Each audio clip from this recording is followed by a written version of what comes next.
Masquera say, Lolompofu hi. Eunice Achihoro Kuzanga, how are you? Litia Nyahasha ndeipi, Pauline ndeipi, Viola ndeipi, Mashamba Naka, Poshia Murisei, Empress Bells, Jessica Mazambani, Snikiwe Mukanganise ndeipi. Tariro Murisa, how are you? Lilinda ndeipi. Thank you, Auntie Eunice. Auntie Eunice, Achihoro, thank you so much. Vimbai chikomo ndeipi. Mohammed Adi, how are you? Auntie Boo. Mai Mukuma Square say, Crisel ndeipi. Esiwe Jira we mashingo ndeipi. Patricia Jonga say, Cynthia. Dorothy Chideme. How are you, Dorothy Chideme? Sonia Smith. How are you, Sonia?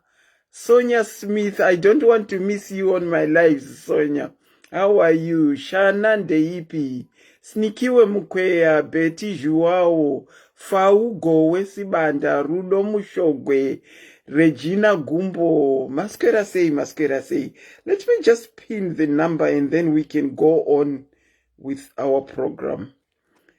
Masquera say, guys. I'll just try and pin the number.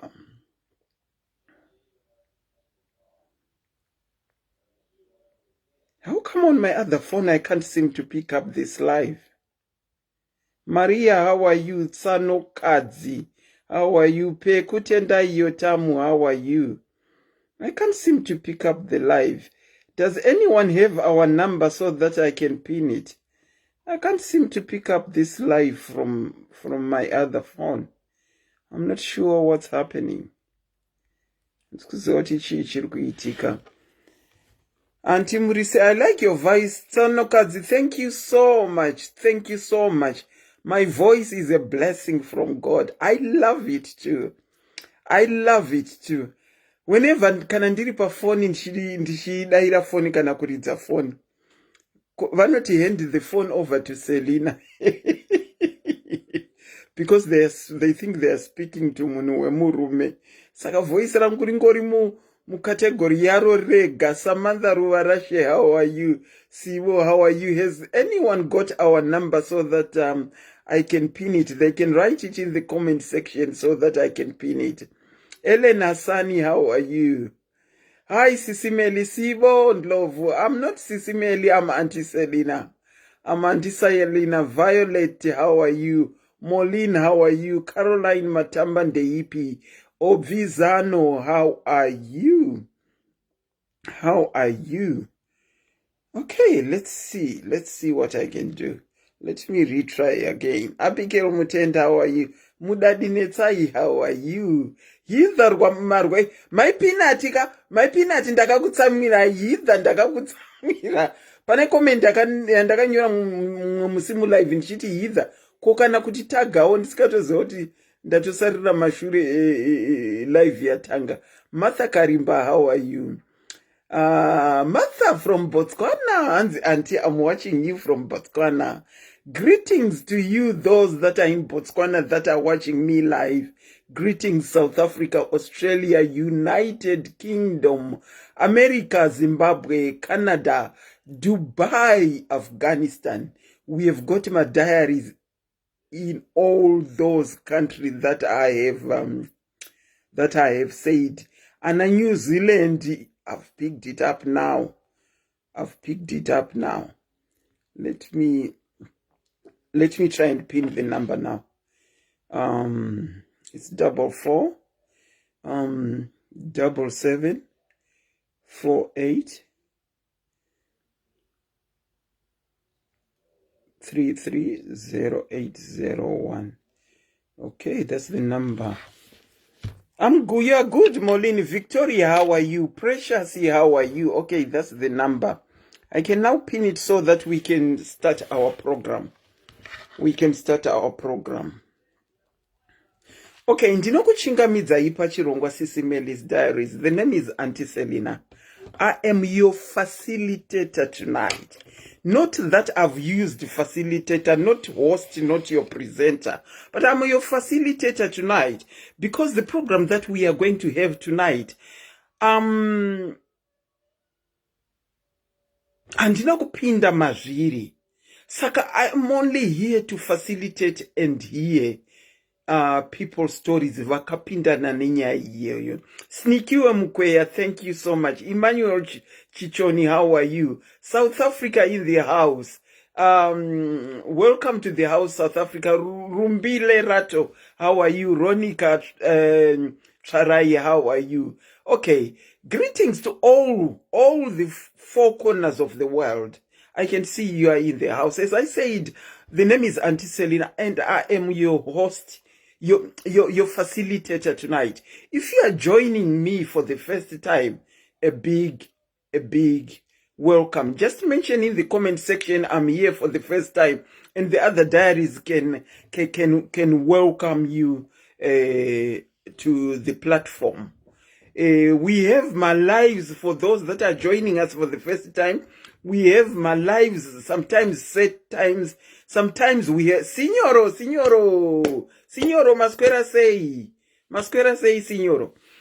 Sometimes we have got breaking news, live inongo yerekana yaita, sometimes just social lives. Dzengosekesana nekufadzana. That is the platform that we have. Tinobatsirana kakawanda, tinoteererana kana mumwe munhu achitaura nyaya yake, tichitsvaya kuinzwisisa, totsvayawo kubatsira, tinobatsira zvakawanda stereki. Last year takaita maprojects akawandisa zvekuti if you go back to a live that I did in December, all in all the diaries that are here and that are not here, we did 23 projects of helping our Zimbabwean community. And the last one that we did was 16 wheelchairs that were donated to the community Kumushauko. And it, I'm your air hostess. Yes, I'm your air hostess. Nasi topic yatinayo, ndakumbirwa kunzi ndiite. Yauya kuna SIS MELLY wakanditi Auntie Selina hoyo topic. Our topic tonight is infant loss, miscarriage, and stillborn. Infant loss, miscarriage, and stillborn. That is our topic tonight. There are quite a number of people that have requested kuti tokumbirawo mutiitirawo live timbotaurawo story dzedu pertaining what I've just said. I'm hoping that the people vadautaura nyaya dzavo are on their phones ready to phone. The number that you can call, please, may I kindly ask you to use WhatsApp when you are calling me, so that kuyuza direct disturb. And if you use direct, I won't be able to call you back because the phone that I've got, I can only call back WhatsApp. Have you got a story to tell pertaining infant loss? Have you got a story to tell pertaining a miscarriage that you have had? Have you got a story to tell about stillborn?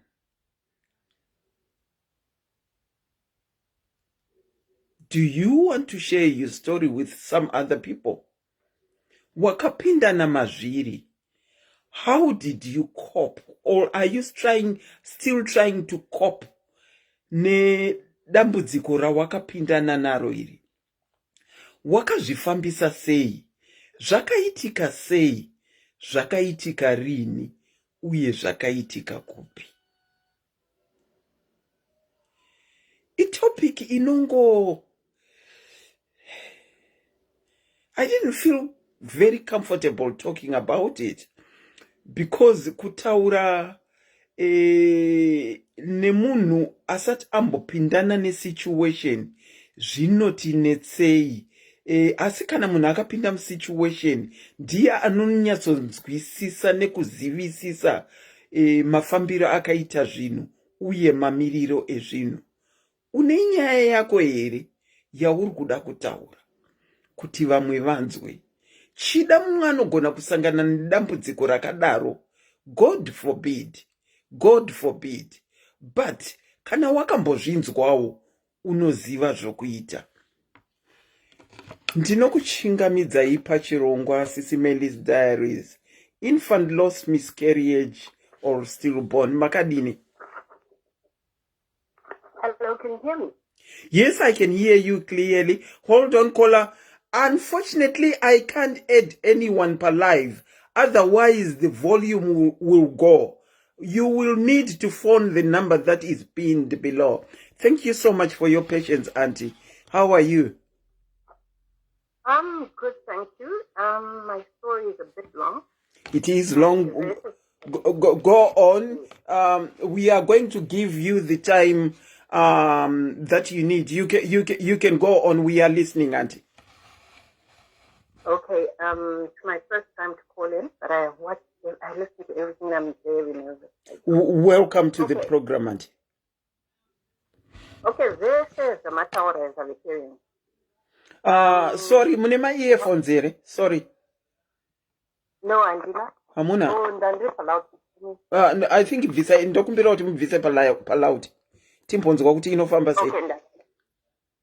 Okay, ndavisa makundinzwa. Much better now. Thank you. Thank you.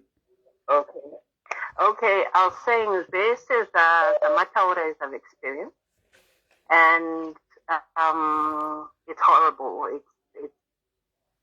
It's something I wouldn't wish on anybody. Sorry, I'm a bit nervous telling my story because I'm not one of those. It's okay. It's okay if you need to take a bit of time out. We are here. We'll wait for you. Take your time to say what you want to say because you've taken the courage to come out and say it. Okay. I got married at 25. And I used to go to work, and I stopped Pandakarorwa. So the first miscarriage I had it was at I'm so nervous. It was at 3 months, and it was painful, yes, emotionally, and it was DNC. I'm so nervous. Okay. Sorry, caller, hold on. Murkuti amuskunzwa. I can hear my comments ekuti hatisikukunzwai. Is it? Let me cut you off and then call you back again. Gaba. Okay. I'll cut you off and then call you back. Okay. Thank you. Okay, tangati siri kuvanzwa saka I'm going to try and call you. I'm going to try and call you back. Wow, I can see there are even so many calls that are coming in. People want to talk their stories. As we comment, please, let's bear in mind. Hello? Can you hear me now? Yes, it seems much better. Okay. Saka first baby, ndakaluza at 3 months. Second baby, I actually delivered. So then we're in Zimbabwe. I delivered at Cobain's maternity clinic. I was 6 months pregnant. So I entered into labor. It's a natural birth. Obviously, to where all the other mothers were, and the baby wasn't in the nursery. I was super excited because I was like, finally, I have a baby. Then, Makuseni, when I wanted to see my baby, I went to the nursery. They said, Aiwa, so I thought, it was new to me, so I thought, normal. Well, I asked, but then because I wanted to because no, it's okay. So, next of kin had written the name of a friend of mine. So, I phoned a friend of mine and my husband. So we phoned my friend who drove to my place and called my husband, Lakauya. So I'm shocked when I started visiting they come in and my husband's crying. I'm wondering what's going on. That's when the nurses came and told me, oh, I'm sorry, the baby didn't make it, this and that. I'm so heartbroken. And then we were staying in a flat for Avondale. I remember I would wake up at night. It was a 2-bedroom flat, so we slept in one bedroom, and there was the guest bedroom. I'd go there and scream at God, and I'd shame out, cry out, fall to pieces. My husband's family was there for me. My family was there for me. The church was there for me. I had a lot of support, but there's nothing anybody can tell you to make you feel better. I think it's a process. So we lost the baby. Then I felt pregnant again. What would happen with me is when I'm not pregnant, I would literally lose my mind. I wanted my baby now, my baby now. So when I'd fall pregnant, I'd have hope. So this time around, I was pregnant. I went to South Africa to buy stuff for the baby. So my husband came with a pickup. And I was just one of those particular moms. No, now you go the extra mile. I went and just bought everything that was there to be bought. Mm. So the day my husband was driving back to Zimbabwe, I was going to fly back to Zimbabwe. I was 8 months pregnant. But I started feeling my labor pains, but I didn't really know there were labor pains. So I told my sister that lives in Pretoria, that had at her place. So I told her, I'm not feeling too good. But then she says, okay, let's go to the hospital. So I went to a private hospital in Pretoria. I'm not sure what it's called. I don't remember. So we got there and they told my sister, listen, your sister is in labor, and unless you've got a lot of money, you'd better go to a public hospital. So we went to a public hospital at the University of Pretoria or something like that. Chicago. So Africa, and they told my sister, Apana heartbeat. So they didn't know I could hear. So now they said, no, we can't cut her up. We can't cut her up because mana afa. I know it's a for nothing. She'll have to push. So I went into labor for the whole night. My early hours. I mean, I was experiencing the labor, the pain and everything, but I was not aware of my surroundings. I was in a totally different world because of the pain and because I knew that the baby had passed away. So my sister phoned my husband. He came through. The baby, it was awful. They cremated the baby. We went back home, and you know how it is. All those things I bought. So I gave away everything, literally everything, because I just couldn't handle it. So we relocated to, okay, how many babies have I spoken about? 2. 3. 3. I'm all over the place right now, okay? You're okay. You're doing okay. I lost one at 1 month again. So now there were 4. Okay, I'm losing myself now. Okay, fine. Let me just tell you about when we moved to Namibia. I was pregnant again. So I went to my gynae, my usual gynae, and she wasn't there. So there was another gynae who was there, and he looked at my records, and I'd lost 6 babies. Oh my God. Yes, I'd lost 6 babies. So he looked at my records, and he said, you know what, Amai? I'm sorry. So he told me to lie down, and then he held onto my tummy and started praying. And this is a doctor.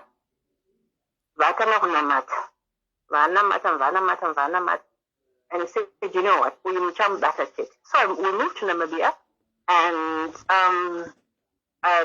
there was an amazing gynae there. Then he was the only black gynae in Namibia. And he really took care of me. He was really nice. And at 7 months, I went for a checkup. He said, you know what, you're done. you need to be admitted into hospital right now. And we're not on medical aid, so I went to a public hospital. And you know how it is, sort of English, oh my goodness, public hospital, my way, for this and that. But you know what, God is amazing. And He shows us that, you know what, it's not about the hospital or anything. So I went into Windhoek again. I gave birth through Caesar to my boy. He was 1.9 kg. He was tiny. And I gave birth when my husband had just gone to Zimbabwe on business. So he came back, and it was so hard. Being discharged, it was a nightmare. My mom was not there. My mom was in Zimbabwe. I did not have family in Namibia except my husband. And fortunately, the church was there for me, and my best friend, who is in the church in Namibia, was there for me. It was tough, confusion. I was not sure of myself. The baby came out, was charged after a month, because first he was in an incubator, and Mwanano was discharged after his 1.5 kgs. So after a month he was discharged, and people would stop me to ask if that's a doll or a baby, make me emotional. It was really hard, but I was happy I'm a mom. Finally I'm a mom. And I remember once the baby was crying, I wasn't sure what to do. I started pushing him in a pram, trying to calm him down. Then my sister said, try giving him milk. And for sure the baby was hungry. Confusion. No, I had friends. Yes. So I felt pregnant again. Went back to Namibia and gave birth to our second boy. So what happened was the doctors discovered the reason I would have my miscarriages, I would call what they would call abruptions. So how he explained it to me is your brain tells yourself kuti mwana azharwa. So the body just lets go, and then mwana ofare mudumbu. So what happened with my second boy? It was at 38 weeks. And so my gynae had decided, you know what, I'm going to put you into hospital anyway, just to make sure, the same gynae. So he came to check on me in the evening and discovered this baby is coming. So he quickly got me into theater and took the baby out, because I was already having an rupture. Apparently, with that rupture, you have to take the baby out in 15 minutes. Well, that's what he explained to me. Maybe some people that are doctors will tell me different, but that's what he said to me. So they took out the baby, and fortunately he didn't go into the incubator. It was fine. Then a year later, because my doctor said, since you have so many problems, so the next year I was pregnant again, and this time it was a girl, and I was so excited. So I went into hospital early because my doctor always said, you know what, get in at 34 weeks. And then I started bleeding. They rushed me into theater. By the time I woke up, I'm asking, where's my baby? Where's my baby? The nurses wouldn't say anything. My doctor came, my gynae came in. He was actually crying. He says, you know what? The baby didn't make it. Oh, it was horrible. It was horrible. It was terrible. Wow. I think I did go into a depression. I really didn't find out, but I think I did go into depression. My husband couldn't take it. He couldn't handle it well. It was just a nightmare. So then we moved to SA. I get to SA. So the doctor says, you know what, don't fall pregnant in the next 6 months. So unfortunately, I'm a very fertile person. You know better. But I always used to joke to put it, once my husband looks at me, no better. So moved to SA, and I discovered I was pregnant. It was a nightmare. It was scary.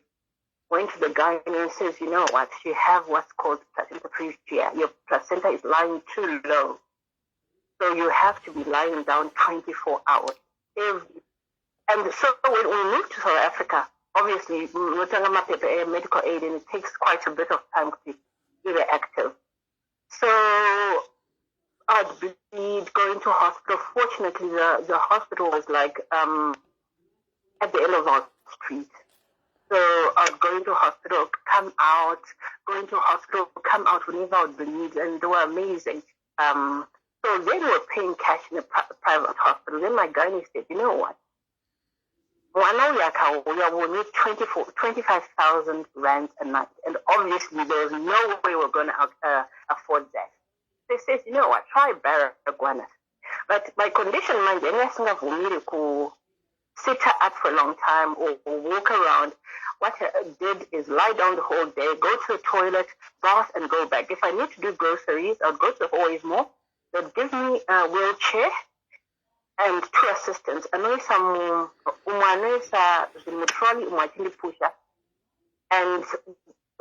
maximum of 2 hours. The rest of the time I'd lie down. So there was a time I started feeling, so I went to Baragwana. I got there. Gari from the bench, when I zara paside, which you know, ropa pasti, which then I texted my husband to this quicker. So there's this young white doctor, and that is a student doctor from the US. She came to me and whispered and said, if you know what's good for you, run. So I told the nurses, you have to sign a form. So I signed the form. Fortunately, my husband and my sister were waiting outside. So I got into the car, we went back home, so confused, not knowing what to do. So my husband had to travel back to them, had to travel on business with them. And like I said, I was my sister. And what I would do is, when my husband traveled, I would sleep with my boys in the bedroom and lock the door. So I wanted to go to the toilet. I couldn't get up. I was in so much pain. So I woke my then 3-year-old. Can you go and call my sister in the other bedroom? And he was half asleep. I locked the door, went and called my sister. My sister came and said, I can't move. So we called an ambulance, Wakauya. Wakandeni Chris Honey. No, not Chris Honey. What's that hospital?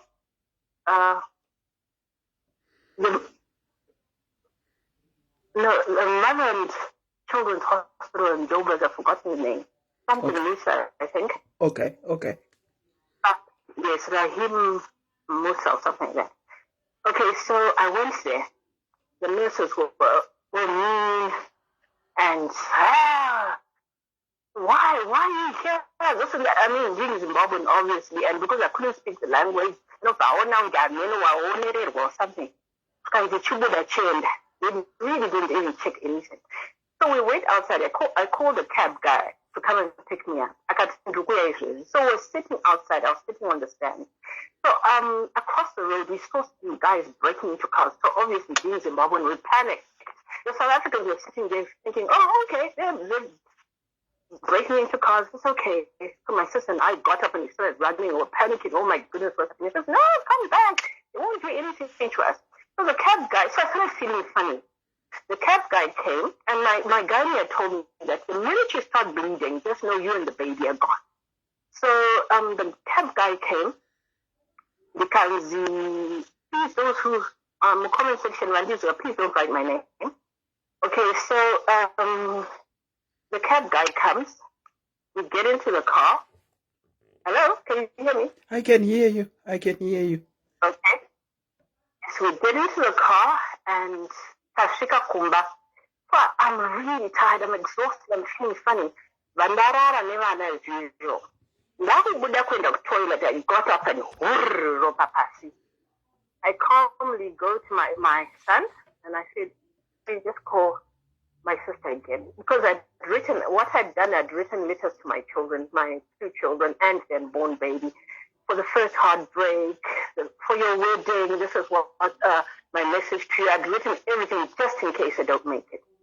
Because there was a time the doctor would go for a scan to a specialist every week. Any deformity they were going to abort. because I was saying there are high chances that I'd lose my life. So I said, you know what, I'm not going to abort unless I have to. So my sister came, she was panicking, she couldn't even say the address. Fortunately, the paramedics academy told the previous night, when they took me back to that hospital, and I took this and that. Then I told them, listen, please, my tube, because I can't have any more kids. So I went into theater, and they discovered my womb was a mess. So Caller. Yes? Sorry to cut you off. Is it on loudspeaker? No, let me check. No, it's not. It's not. Oh, sit down. Let me sit down. I was moving around. Can you hear me now? Yeah. Thank you for that. Okay, I was moving around.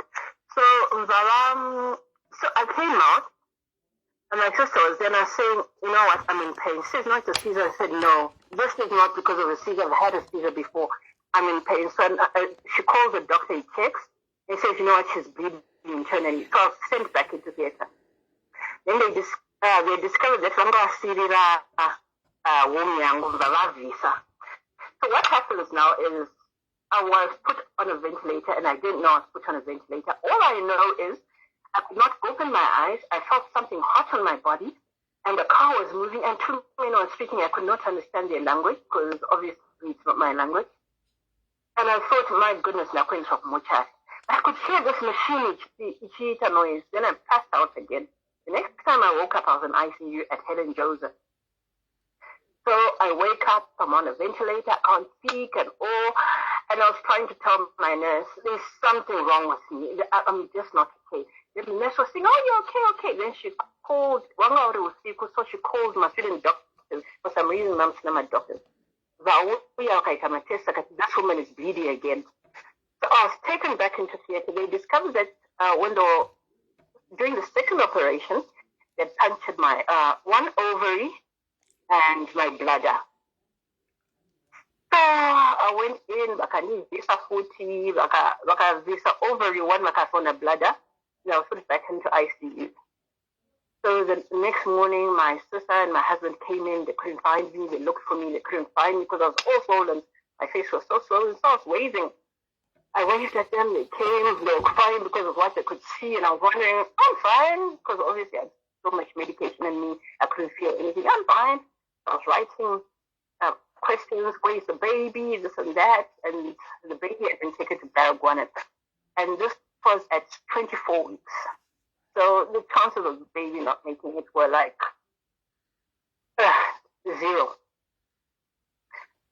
So I got out of ICU in the case of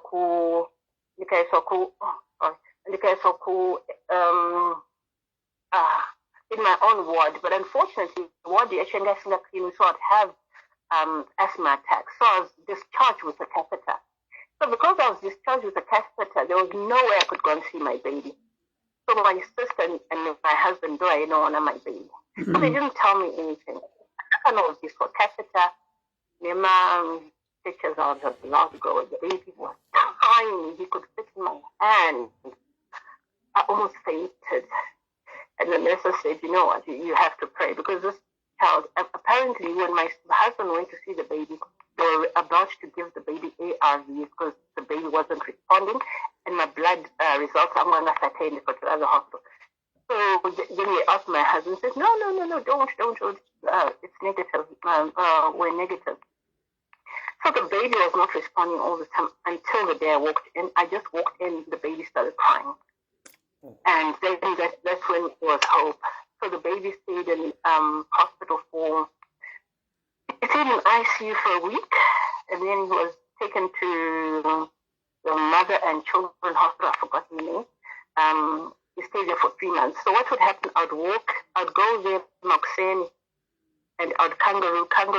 For those that don't know, kangaroo, unotora mwana, omuyisa mu top mako. Skin to skin. Pardon? Skin to skin. skin to skin.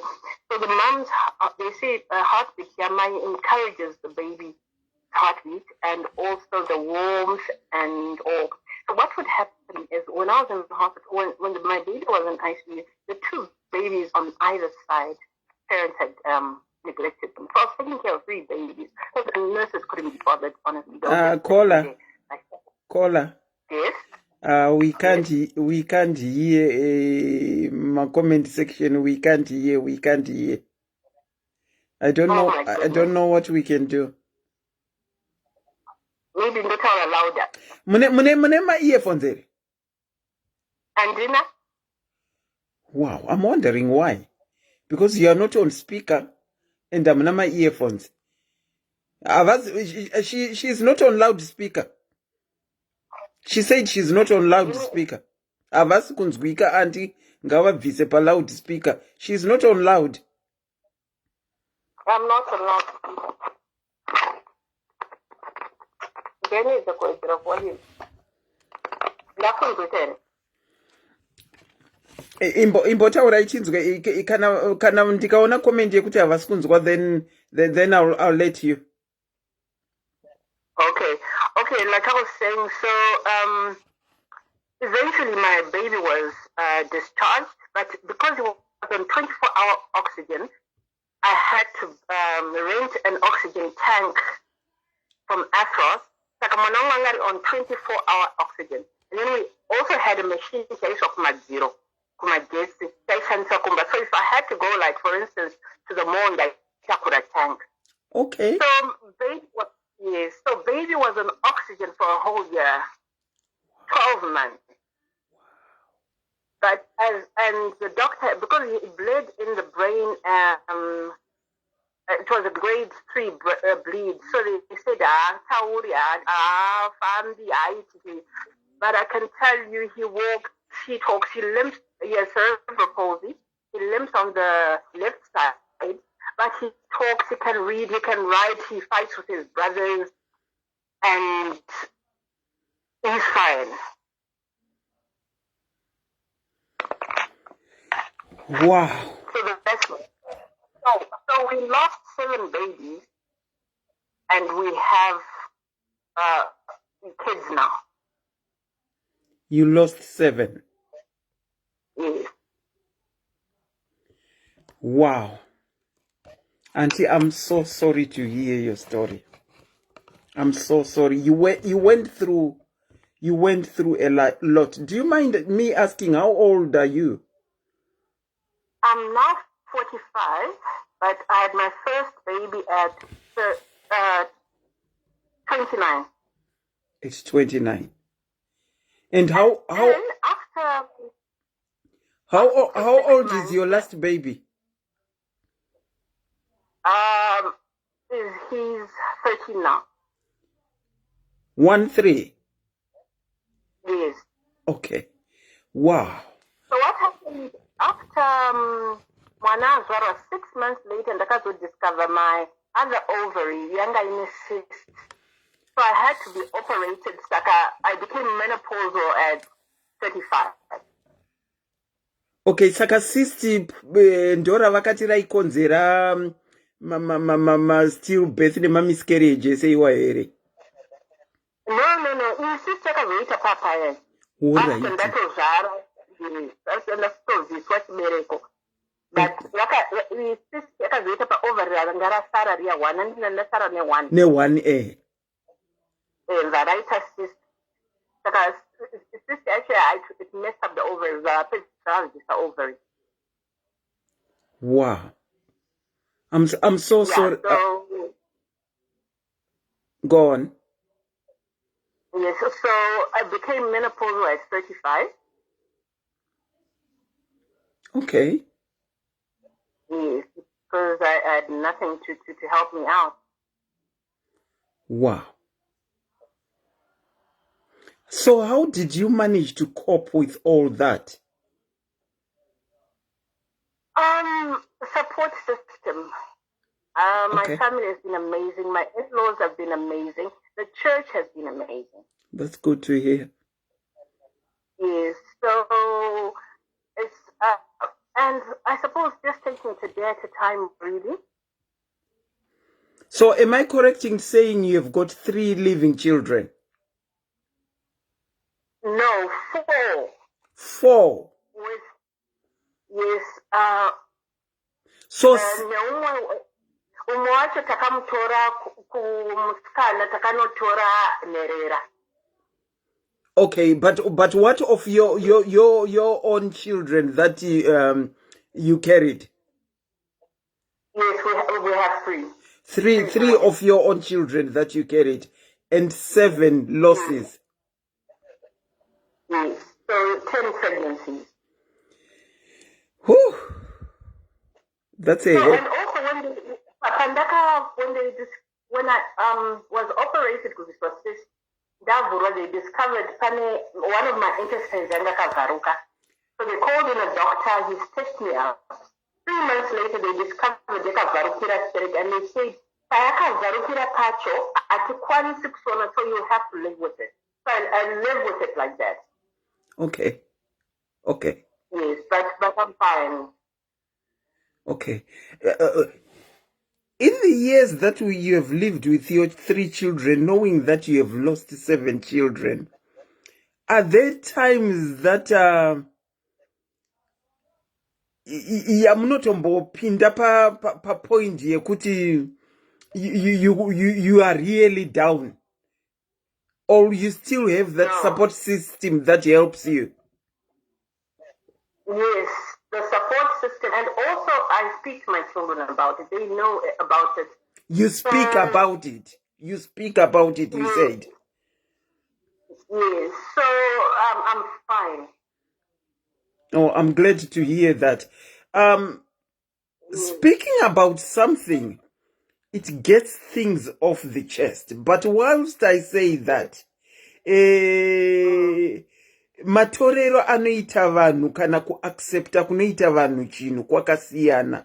But I find that speaking continuously about it helps, because ukaramba uchiti handidi kuzvinzwa, uchizvitsindira, zvinozosvika papoint even years later to burst and affect you. So I'm glad to hear that you speak about it a lot, and I'm glad to hear that you have got a very good support system. Church, Veukama, even your in-laws are very good.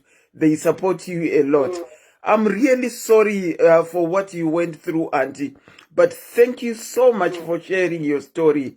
Munhu achatonzwa Jenny yenyu yamakafamba nayo, although I've seen one who has said they went through what you went through. I think they went through losing children and so many miscarriages. But wow, tinongotenda Mwari nevatatu vamakapiwa, even wechi4 wacho iye wamakaadopta. Tinongotenda Mwari nekukudza Musiki. Okay, thank you so much, Auntie. Thank you so much, Auntie, for sharing your story. Okay, bye-bye. Bye. Wow. Comment section, dokumbira kuti if we have got a guest that is speaking and you identify them, please do not write their names in the comment section, please. Let me try and call back people that we're trying to call, wanting to share their stories. Infant loss, miscarriage, and stillborn. That is what we are talking about tonight. Ndinokuchingamidzai pachirongwa makadini? Are you okay? Hello, are you okay? Ndanzwa masniffles kuseru. Yeah, Drinan. Magadishe. Tiripo hedu. Infant loss, miscarriage, and stillborn. The floor is all yours, but if you need to stop at any time and take a break, please do so. All right. Thank you. Nyanga kamira kadaiso.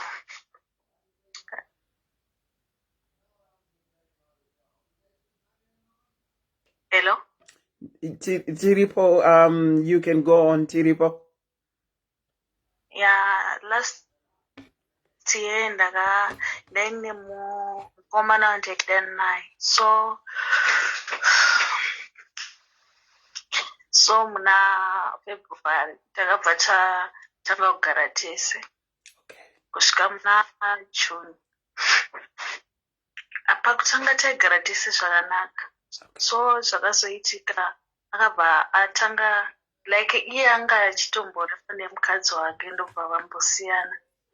So aiva akandiudza takaita 2 years tasiyana, then ndobva ambogara asina uropa, of which inini ndandadi ndisati ndakamborogwa mbosangana chiro nemunhu ndasati last year. Chakaita kuti ndiende kugara naye inyaya yekuti ndandisina pakaita lockdown basa rakabva rapera, so nyaya yerent vachati zvakabva zvandiremera ndobva tataurirana ndobva ndaenda kogara naye. Saka ndagara naye ndabva ndabata pamuviri. Ndabata pamuviri kudaro akabva atanga kuita like abva atanga kusauya kumba, achinonoka uya kubva kubasa, chikafu hachatengi. Apa ini ndava nenhumbu, so ndakabva ndatanga kungorwara ndichingoita madischarge kubudisa mvura yaive nesmell kusasi. So ndakabva ndaenda kuchipatara, ndaenda kuhospital ndobva vanditi neinfection enda unotestwa. So ndakaenda kutestwa but handina kubatwa HIV ipapo, but vakabva vandibaya majekiseni esiki. Sadaro vakandipa mapirizi ekuti ndimwe ngari like 7 I think. Ndobva ndamwa mapirizi aya ese awani, vakanditi unofanirwa kumwa pakawanda. Apa inini ndasina chikafu chekudya, vakati unofanirwa kumwa wadya. So ndamwa mapirizi aya apa handina kugara, ndakatanga kuwa pain yanga isingaiti. So ndakangofunga kuti munhu ane jeko pamwe ndizvo zviri kuitika, sezvo kaike kutangawo kuita nhumbu nesingazivi. Ndobva ndeiroro ndakabva ndawa pain yanga isingatomboiti. Apa iye haana kudzoka kubasa. Ndobva ndafonera sekuru wake, of which pakutanga taita ndambotaura nasekuru wacho ndichivaudza kuti munhu haachagari pamba, ava kungoenda achinovata nemagirlfriends ake, ouya pamwe anenge akatoisa mumagirlfriends ake pafoni, uchinyatsoona kutoti vanhu vanga vachitori vese vakagana. So ndakabva ndawa pain yanga isingatoiti. Ndobva kwakuma10 emausiku yai ndakabva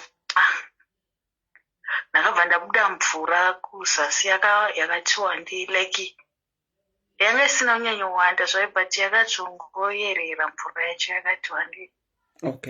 Apa ndaive ndonzwa chando manje.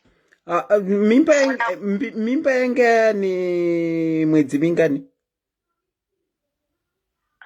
Ndakaita October uri 16, then yanga yava 24 November. I think yave kuma 13 weeks. Okay. So ndabuda mvura kudaro, apa patailoje ndairambidzwa kutaura nevamwe vachaigara navo, kozi mukufamba kwenguva pakabuda nyaya yekuti aimbodana navamwe madha vataigara navo pafleti yataigara iyoyo. Anga ane makore mangani?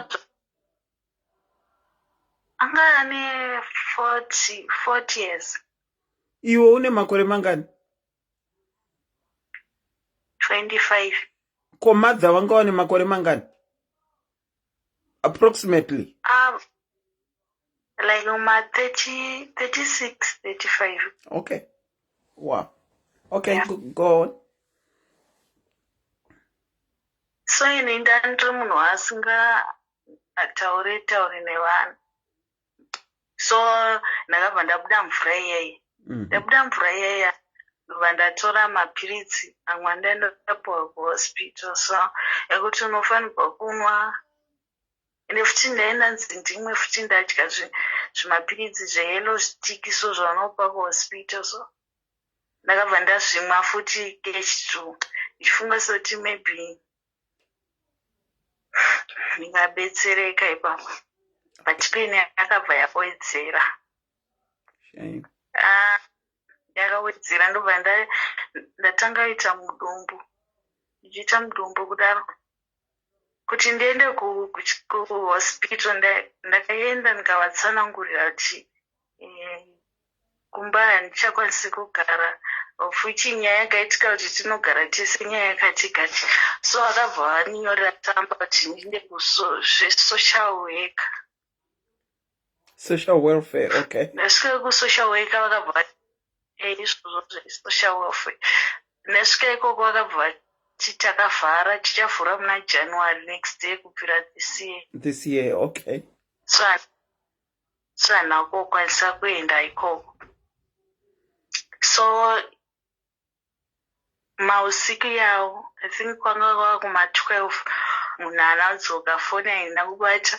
Apa vanhu vaya ndasingatauri navo vandaigara navo vatailoja navo mufleti vayaya. So kuti ndizotanga kutaura nevanhu teiroro zvakandiremera. Ndakapinda muteleti ndobva ndagara pachimba. I think yakaita kana kuda nearly 1 hour ndobva kwatanga kubuda. But aiva anenge angatova munhu handisivi yangu because handina kubuda ropa rakawanda. Ndakabuda kanhu kaitwa nemakumbo but kumusoro handina kuonangu. Ndobva apinda awira muteleti muchemba. So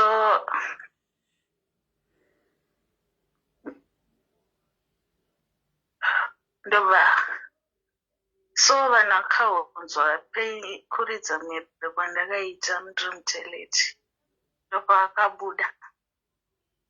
And madza vaya vakabva vandiudza kuti ndaisiziva kuti hakuna kwamambosvika nazvo izvi.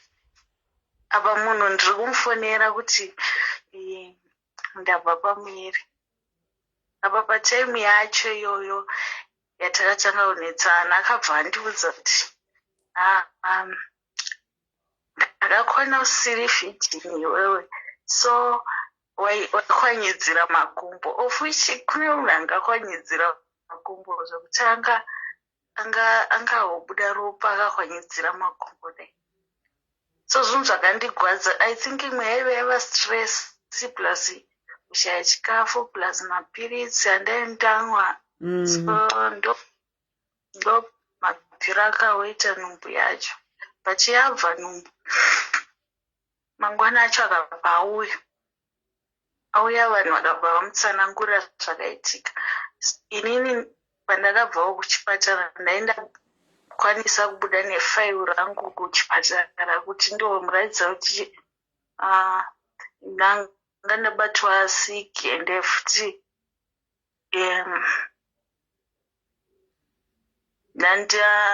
ndine nhumbu ine maweeks mangani. Because pese apa aingoramba achiti ichi pregnant test chonyepa watoti kuti ndipe mari yekuhospital aindirambira. So zvadaro ndakazoti chinditengera mapirizi ekucleana sezvo aramba tichienda kuchipatara. Akabva aramba. But aramba kudaro ndakabva ndaudza sekuru vacho, vakabva vauya vakawondipa mari yekutenga mapirizi ekumwa kuti ndiclean. Ndabva mabviro andakaita pamba pacho ipapo ndakangoti ndiri kuenda kuhospital ndobva ndatoba ipapo. Nanhasi ndambodzokerapo. Ende zvinhu zvinogara ndichiti ndikazvifunga so ndogona kupedza zuva rese ndichigwadzoka kuchema kuti but chii chakanyatsoitika kuti ndisvike pakuitwa zvinhu zvakaita seizvozvo. Nanhasi pene kuti ndoshaya kuti chero saidi rekoko pachaigara handitombodika kuriona kana kutombokwira taxi inoenda neikoko kana kutomboona munhu aigara padhuze nesu achitiona handitotombodango. Okay, zvinhu zvakaitika end of last year kaizvo? Yeah, zvakangotanga muna February last year kusvika kuna November, kunopera kwa November. Okay. Ndopa zvakaitika. Okay, I am so sorry to hear your loss, Kola. I think in age yamuinayo uye kuziva kuti first pregnancy you were confused and the situation was compounded worse nemukomana wenyu wamaidanana naye akanga asina care whatsoever. Pane after zvaitika pane wamakambotaura naye here? Makaona rubatsiro kusocial services kwamakaenda uko? Makaona rubatsiro rwemunhu anotaura nemi? Ya nesu pandakaenda ikoko ndichiti ndononyoresa if kana ndakwanisa kurapiwa because ndandabatiwa siki vakandirapa but ndakakwanisa kutaura nanesi yeye but time yo neshungu dzandainadzo andakwanisa musanangurira zvese but akaandestinda zvimwe akakwanisa kunyorera tsamba yekuti ndiende kusocial ikoko. Okay, now that you are away from this guy, since it happened and hamuna kuenda kuchipatara makangotengerana mapirizi ekuti mugeze mudumbu, have you ever been to a clinic kuti unyatsoitwa thorough check kuti pamwe hapana chakasarira mudumbu here kana kuti? Ndinganyepa handina kwandakazomboenda. Hamuna kwamakazomboenda? Kozi pfungwa dzangu dzakangobva dzabatwa nekungoti ndakatombobatwa nepfungwa yekuti beta kungofa zvitori nani than kugara ndine pain yakaita seyo. Kozi kupedzisira kahopesera kuti ndakafamba ndikanzwa kuti une zimwe yemazinjuzu ndio ari kundivhiringidza chimrefu yangu. So inini ndikati ko zvemazinjuzu izvo zvazobuda nawo pesa waisafamba uchizviudzwa here? Iye akakudza wati before moving in nemukomana wenyu mamadanana for how long? How long had you known each other? 6 months. 6 months. Nearly 6. Yeah. Okay, let's do it this way, Kola. Let's do it this way. I've taken your number down. What I think inini is munonida kuenda ku clinic kana kuenda ku hospital to be checked thoroughly. Because munogona kunge muchirera something zvakasaririra pamuri. Pakusodza kwakaita mwana munogona kunge muri kuchengeta tumwe tunhu twakasaririra tungazokunetsai mangwana. Saka I would strongly advise kuti muende ku clinic, narrate your story. social worker haana kukuadvisai kuti muende kuhospital? Aiwa, chakaitika ndikuti nesi ndakaenda kuhospital ndichiti ndiri kunonyoresa, then nekuvaudza kuti ndiri kuita discharge. Then ndaenda kuhospital vakanipa mapiritsi ekuti ndimwe. Aiva ari 7 mapiritsi acho. Okay, Pakumwa mapiritsi. that was before musati masvaudzaka. musati masvaudza. Yeah, before. After makaenda kuchipatara here? After ipapa handina kuzokwanisa kuenda kuchipatara. Because ndibva ndaenda batwa nepfungwa yekuti ndaindoda kutozviuraya panguva iyo. But nekokwanisa kuti ndakakwanisa kumboudza imwe friend yangu takasangana kubasa kwataishanda, ndikakwanisa muudza nopakaita dzangu dzichiita sanani, but semunhu aigara kure neni ndakangopa nepfungwa yakungoti ndozvakaitika, ndozviripo, chero zvazvaita ndomagumira andakangozviita zvikanhasi. Okay. Ndaikumbirisawo kuti muende either kuclinic or kuhospital munovataurira nyaya yenyu. I think munonidha kuita munonidhwa kuitwa thara check kuonekwa kunzi hapana chakasaririra here, and monyatsoitwa proper cleaning of mudumbu under the guidance of a hospital or clinic, number 1. Number 2, I think munonidha kuwana wekutaura naye pane zvakaitika mukati meupenyu hwenyu. Muri kupi kusouth? Muri kupi? Pretoria. Muri kuPretoria? Yeah. Okay. I'll have to check. Pretoria, I'm not sure. Because ndinogona kukurefer free counseling people, but I'm well versed with Joburg ne Cape Town. Pretoria, I'll have to check, or I'll ask Auntie Scheffler vari pano padiaries. I'll ask Auntie Scheffler kuti vatitarisirawo kuti kuPretoria munogona kuenda kupi, and then I'll come back to you. Zvinoita here ndikadaro? Yeah, zvinoita, hapana chinoramba. Hapana chinoramba, handiti? Okay, I will speak to you, Kuseri, and then I'll also speak to you about what we have spoken about. But I'll speak to you, and it's going to Auntie Scheffler mu comment section. Vangadai vatokomenta kudhara. Ndotanga ndataura navo, and then ndozotaura nemi. But Kuseri ku WhatsApp ingondinyorerai kuti Auntie Selina clinic/hospital. Then I will know whom I'm talking to. All right. Musaregeka askana. All right. I'm really sorry to hear what you went through, and I'll talk to you, Kuseri. Mune hama dziri mu South here? No, amenge naye akarwara, so like now akaenda kumusha. Okay, mama vapenyu? Aiwa. Havazi?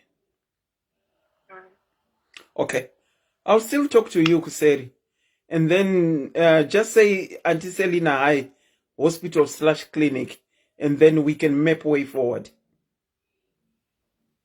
Okay, my dear. Okay, thank you. Wow. A very good night to you, caller. Wow. Let me try and call back other people that way.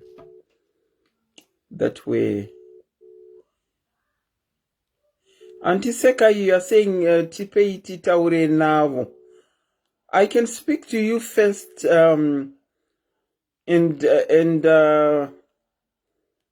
we can map way ndanzwa kuti what have you got to offer. Auntie Sekai, you know my number, you can get me kuseri. Ndinokuchingamidzai pachirongwa SIS MELLY's diaries. Makadini?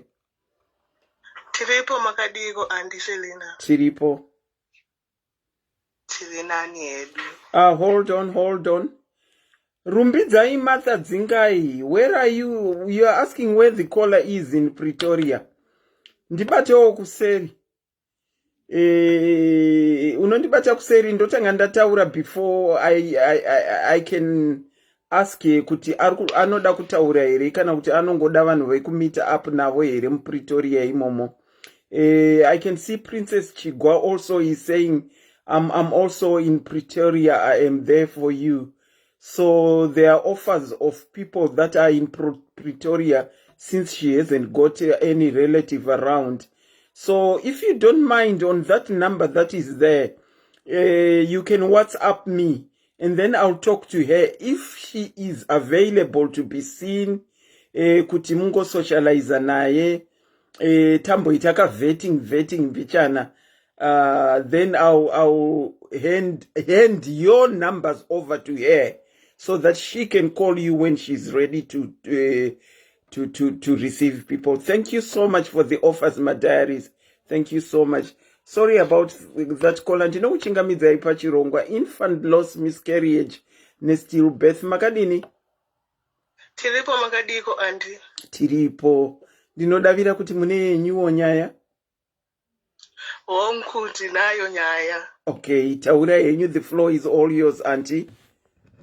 Okay, thank you. Eni yangu nyaya yakaitika 10 years ago, but yes, nyaya yacho still inongogara iri ichingondibata. Okay. Zvakaitika ndezvekuti ndakaita pamuviri. By that time ndandisina kuroorwa, but ndanga ndamunhu anga akushanda, ndanga ndane 22 years. So ndakatoita pamuviri zvakanaka zvisina complications. Okay. And pamuviri apa panga pari pekuti ndanga ndaita zvokumitiswa. Okay. Saka ndakazvi accept ndikati no, ndigai ndite mwana wangu, ndichengete mwana wangu because munhu wacho anga asiripa, anga asipo. Okay. Saka during the course yese 9 months, I didn't have any complication. Okay. Ndakaita pamuviri pangu zvakanaka. Then 9 months akwana ndokuenda kulabor. Ndakatoita normal delivery. Ndikatosununguka mwana, atori right, akatokwana. Sokuti ndakaenda kuhospital manheru, ndichono deliver. Ndichitorara muhospital mangwana nekuto-discharge because panga pasina any complication yanga iripo pandiri nepamwana zvese. Okay. So after that, it was 30 December, ndokubudiswa muhospital musi wa 31. 31 ndichienda kumba, ndanga ndiri kwa Mwene. Saka 31 ndichienda kumba, takatoenda tese navo kumba kuya. Tichisvika kumba musi wa 31 ikoko vaipinda chechi yeZayoja. Saka vakabva vati ndakuenda ku night yekunomirira New Year yaya. Okay. Ndobva ndasara pamba inini nekamwana kangu kandichangobva nako kuhospital aka. Ndakatosara zvinhu zvese zvitori right mushe bye. Saka ivo vaenda kupi ku night kuya. Usiku ihwohwo mwana akachema usiku hwese zvandisina kunzwisa kuti kochii chaikupa kuti mwana acheme kudaiso. Akachema usiku hwese, apo ndiri ndega, apo moza kumamusha, mumba murima, usikutomboona kuti zvii zviri kunetsa pamwana, temperature yemwana yakwira, apo makliniki ari kure, ndikutomirira kuti makuseni amweni vai vadzoke ndivaudze kuti ndozviro zvadii mwana ari achichema. Saka makuseni vachidzoka ndobva ndatovaudza ndati mama mwana ari achichema usiku hwese, handambodi andamborara nemwana. Sikanzi ndozvazvinoita kana mwana uchangodi kana achangobva kuzvarwa, aiko zvine zvaanenge adi, anenge ane power ameno zvavakatsanangura. Then makuseni waya vakatongosvika vachigadzira kuti zvaka ndakuenda kumafertilizer kuGMB kunogarira mafertilizer, zvekugarira mafertilizer zviya zvekupiwa mainputs negovernment zviya. ndobva vabuda futi ndokuenda ndakasara futi nemwana achingochema apo ndandasara nekaanti kadiki kaka ndingori nako tingori 2 saka ndichinetseka kuti mwana ari kuchema ndanetseka apo ndine hope dzekuti manheru handina kurara the previous day acho ndatiri mulabha madays ese ane ndisi kurara ndobva ndangosara ndichinetseka ndega futi nekamwana kangu kaya saka takabva kuseni kusvika kuma12 tasvika kuma12 mwana ndipo paakazoita kunge akotsira nditi saka ini ndototi mwana arara chirege ndichiwacha washe nhenga ndakabva nayo kuhospital saka ndobva ndatowacha saka ndaenda ndakafonera gogo wangu kuti ndane mwana chichi gogo wangu ndobva watouya kuti vazoona mwana vakasvika udza kuma22 saka vasvika paipaya ndobva ndikutopedzisa kutowacha zvinhu zvangu zviya votonditi makorokoto chii paipaya ndikatoti handi munombudi munoona mwana iko zvino arara anga achichemesa saka ndobva tatopinda mumba muya ndobva ndatosumudza mwana uyaya pamubhedha ndobva ndatoti mwana saka gogo vaya vachibata mwana vakabva vanditi arara nguvai ndikati haana kubhorera nguva yakareba because anga achichema chikanzi ko mama varipi ndobva ndakati avapo vaenda kupi kuma-fertilizer zvikanzi vanodzoka nguvai ndikati handisi kuziva kuti vanodzoka nguvai ende kwainetsa makiu saka vanhu vaitononoka kudzoka saka inini gogo yapa vakatanga kundibvunza maquestions iwayo ndopa ndakatanga kurohwa nehana kuvasuspicious asi pane chaitika kumwana because ini ndaitongoti mwana wangu arara nditi saka ndipo pavakati ndobva vamuisa chiguno muromo anga asisatodi atoradza kuti mwana atoshayika saka nguva ndipo pandakatoona kuti no there's something wrong saka ndobva vakatozoti mwana uyo atoshaya saka kuzomirira mai vayo kupa vakazodzoka vachizodzoka vachikwisikawo kuti aiko ndo zvaitika futi saka vakutonditi asine zuro kararira mwana ndikati handina kavatombomularira because handina kutomborara hope aichichema ndichingonyararidza mwana wacho zvapera ndobva mwana waye achinzi anoda akunovigwa nditi saka ndobva tatonoviga mwana uya taviga mwana uyaya ndobva tangogarawo semunhu angogarawo handiti zvaitika ndatangozvitambira kuti ndizvo zvadii zvaitika saka manje tagara nekugara ndobva ndazoroorwawo handiti kuchizonoroorwa manje iko zvinezvi kuchizonoti mwana hakuna saka iko zvino vanhu vachidzoka maybe pakavigwa mwana wako yaya haana kuvigwa zvakanaka saka anenge akaisa vamwe neshaidhi risiriro kana kuti chii saka apa ukafunga kuti ndakatomboita 9 manzi mwana akafa iko zvinezvi ndofunga dzatove 10 years kana mumwe mwana hapana saka munoziva zvinhu zvakaoma zvekuti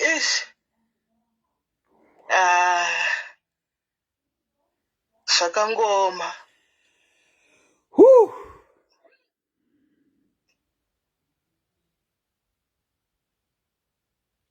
saka zvinonetsa kuti apo kunhu kwauya kwawakaita mwana uya akafa avanenge vasisiri ndiwo vaunenge wavanavo ava kuti vazvinzwisise kuti shuwa ende zvinhu zvacho zvakaoma saka muri kufungira kuti let me start off by saying I'm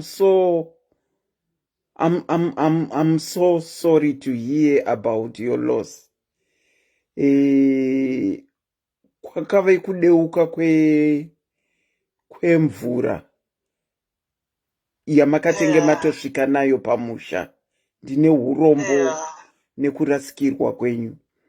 Apa muri kufungira kuti pamwe pane chivanhu chisina kunyatsoitika pakuradzika kwemwana ndosaka iko zvino muri kushaya mbereko? Ndizvo zvandiri kunzwa manje nevanhu vakawanda kuti kana mwana achinge asina kuradzikwa nesaidhi raanenge achifanira kuiswa naro unenge usisatombozvoite mwana. Mune vanhu vechikuru vari padhuze nemi here ukama venyu? Mai venyu vapenyu? Mai vapenyu. mai vari kuti iwo nenyaya iyi? mai nenyaya iyi takambotaura nayo vakati inini because ivo vakazouyawo mwana achinge atovigwa vakaenda vakanoona panga pavigwa mwana paipai saka mai vaingoti inini pakavigwa mwana ndakapaona mubani saka vachifungira vachitotiwo mubani muya saka handinashuwa kuti ndizvo zvingange zvichiitisa kuti ko zvino isu chabata pamuviri kana kuti chii saka vamwe voti saidhi vamwe ringe rakaisa risiri iro. Okay, handinyatsoziva hangu zvemasaidhi ekunzi mwana ane saidhi rekunzi anofanirwa kuradzikwa naro, but ndakambozvinzwa kuzvinzwa ndakambozvinzwa. Ndisingazive kuti imo mucomment section pane ane ruzive nazvo here kuti mwana akasaradzikwa zvakanaka nesaidhi zvinogona kuvhara mbereko. Handinyatsoziva. Saka mane nguva yakadii muchitraya? Zvinhu zvakaitika muna 2011 handiti. Right now nemurume wandinaita ane 5 years.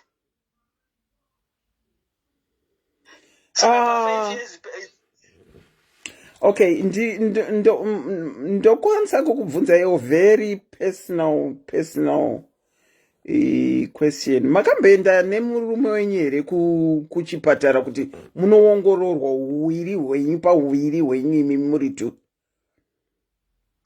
Kuchipatara hatina, murume anotori nevana vake vaviri. Okay, ane vana vake vaviri. Asi munozviziva kuti pane possibility yekuti vanhu vaviri vanogona kusangana, uyu aine vana uyu aine vana, mugotadza kuita vana pauviri hwenyu, munozviziva? Ndozviziva. Munozviziva henyu?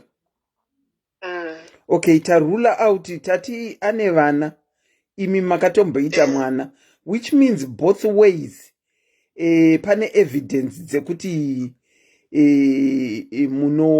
munobara kunyika yamuri iyo.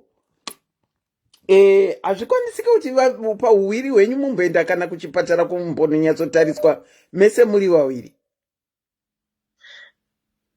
Iya, asi munoziva varume kana iye achingori nemwana anenge achitongoti inini zvangu zviri ini ndinoita vana. I know. Saka kana yakadaro zvinoreva kuti iye anoti ane evidence dzake dzekuti anoita vana, saka kubvuma kwevanhu vevarume ende pane 5 futi vana, handiti mati 5 vaanavo? Ane 2, pane 2 vana. Saka iye kwaari evidence dzekuti unozvara dziripo. Saka kukonvinza especially murume wechitema, vamwe vanonzwisisa, asi vazhinji kungotadza kubata mbereko chete inhamo yemukadzi. Manje apa problem yapo pamuri ndeyekuti makambozvara mwana akashaya. Pane chivanhu chinonzi akasaradzwa nemazvo anokwanisa zvinokwanisa kutadzisa imimi mbereko. Zvakuda kuti probably mumbodzokera kuna mai. Ameno, munoita zvechivanhu here? Tinoita zvekuchechi, asi munoziva kana uri pasituation neproblem yandinayo ika unenge uchitongoita zvese, because kugara kwacho kunonetsa even mufamily mumwe maunenge waveumwe handiti unoona nyaya yacho manje. Kuchishona tine sei yedu inoti chemberekwa chivi yakamwa muto ugo, yakabika mabwe ikama muto, hauziwe paunoponera. Kana mati munoita zvesvondo, asi nesituation yenyu yamaanayo since yekuchipatara tati inenge inoti netsei, dai mambobatana naamai mambonotsvaga kunyange kuchivanhu kwacho kuti zvakamira sei. Ndozvandotoona, ndakamboedza zvekuchikwa zviya zvairamba, inini ndotongotevera mwedzi wega wega, handina kana mwedzi wandinojamba. And every month makauchikwa kuchibhoyi? Zvekuchechi zviya. Vanouchika sei kuchechi? zvekupiwa mukaka nemazai mukaka nemazai. Okay. Saka hapana chakaitika ka? Hapana. Madi kumbotraya the other side. Apa yange zvandaimbonzwa vamwe vachiti kana mwana akanzaro unopidigura guva racho, manje apa makore acho awandisa. Saka handichatozivi kuti zvine solution kana kuti zvinodii zvaakundiremera iko zvino. Unonopidigura guva rinopidigurwa sei? Handitozivi, hanzi unosvika upidigura mavhu acho ipapo.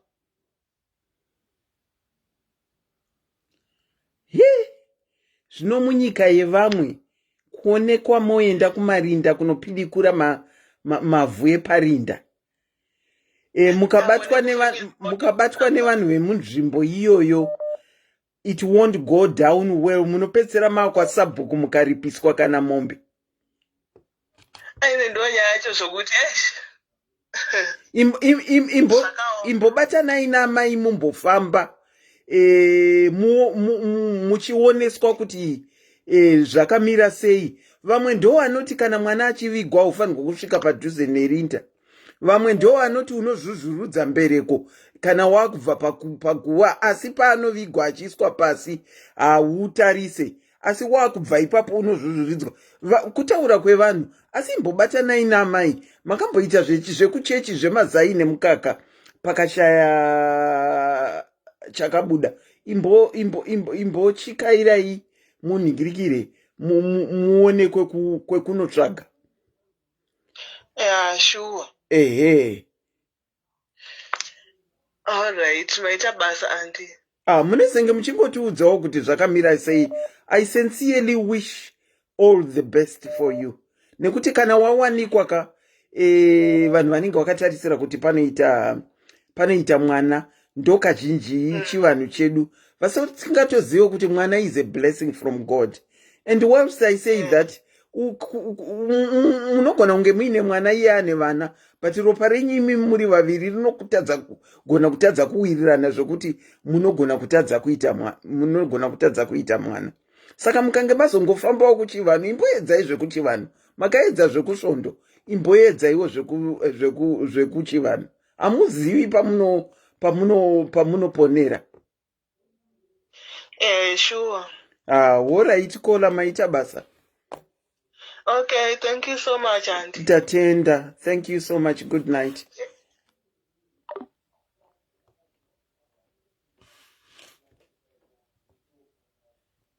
Wow. Ndinokuchingamidzai pachirongwa.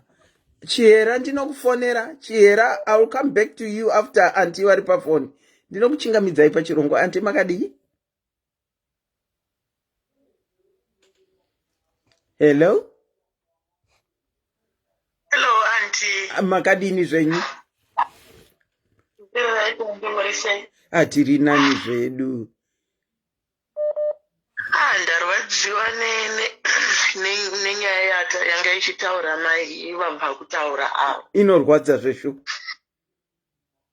Nini ndakasanganawo ne-same problem, but inini like wangu mwana akaita nhova zvezvokuti ndakange ndisingazive kuti zviri kuitika. Mwana akangozofira mumaoko mangu. Ndakusangana namainini wangu murodhi ndokuzama umhanya-mhanya, ava kutoti mwana atoshaya, but handimongoziva kutaura kwevanhu vakuru. Havangotangi nekungokuudza kuti ndo zvatoitika. Vanototsvaga hweye yekuti vakuudze nayo. But inini ndega sekutaura kwaita mai avo, inini ndega ndakatozviona kuti mugarisirwo ndaitwa apo hausisiriwo.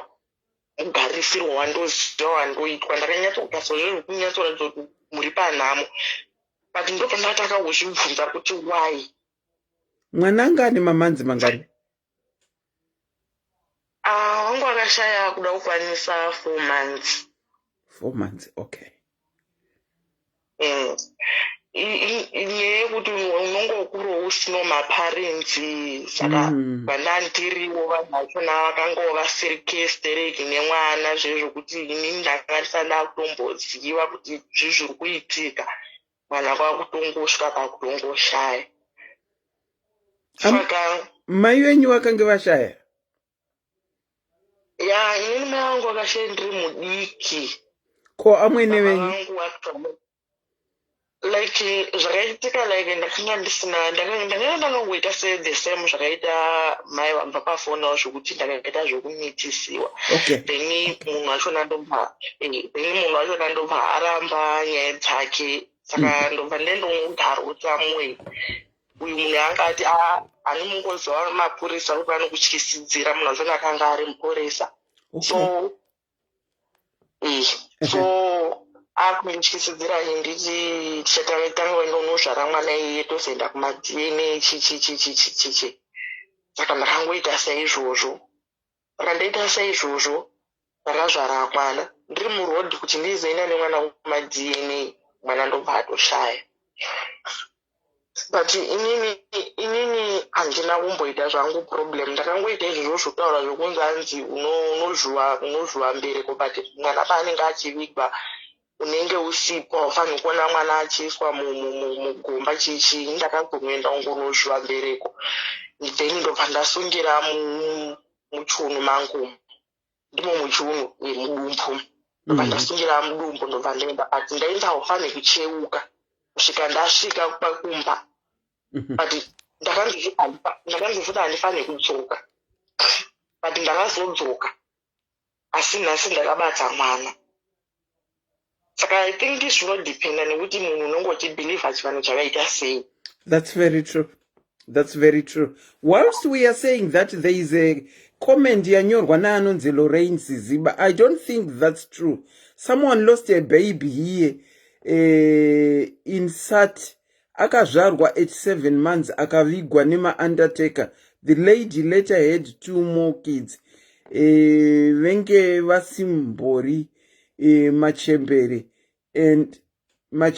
and who knows which side not depend, as you can go on what you were saying, Kola, probably in response to what I've just read zvanyorwa naLorraine. But it's not depend on echi. I think zvinodependa nekubhilivha kwako kuti iwewe uri kubhilivha kuti kudini, because ini ndakanzi hauva nekudzokera pakavigwa mwana but ndakadzokera ndichienda kunoona ndofunga ndakatodzokera pakawanda nditori ndega but ndaita zvekubiridzira because uku kwandakanga ndiri kwakanga wandudza kuti haufaniri kudzokera uku urozokadzokera uite umwe mwana but right now ndakatobata mwana aane gore ne1. Ina handinambonzwa zvekuti haufanirwa kudzokera. Zvandinoziva ndezvekuti kana wakubva parinda haubvumirwe kucheuka.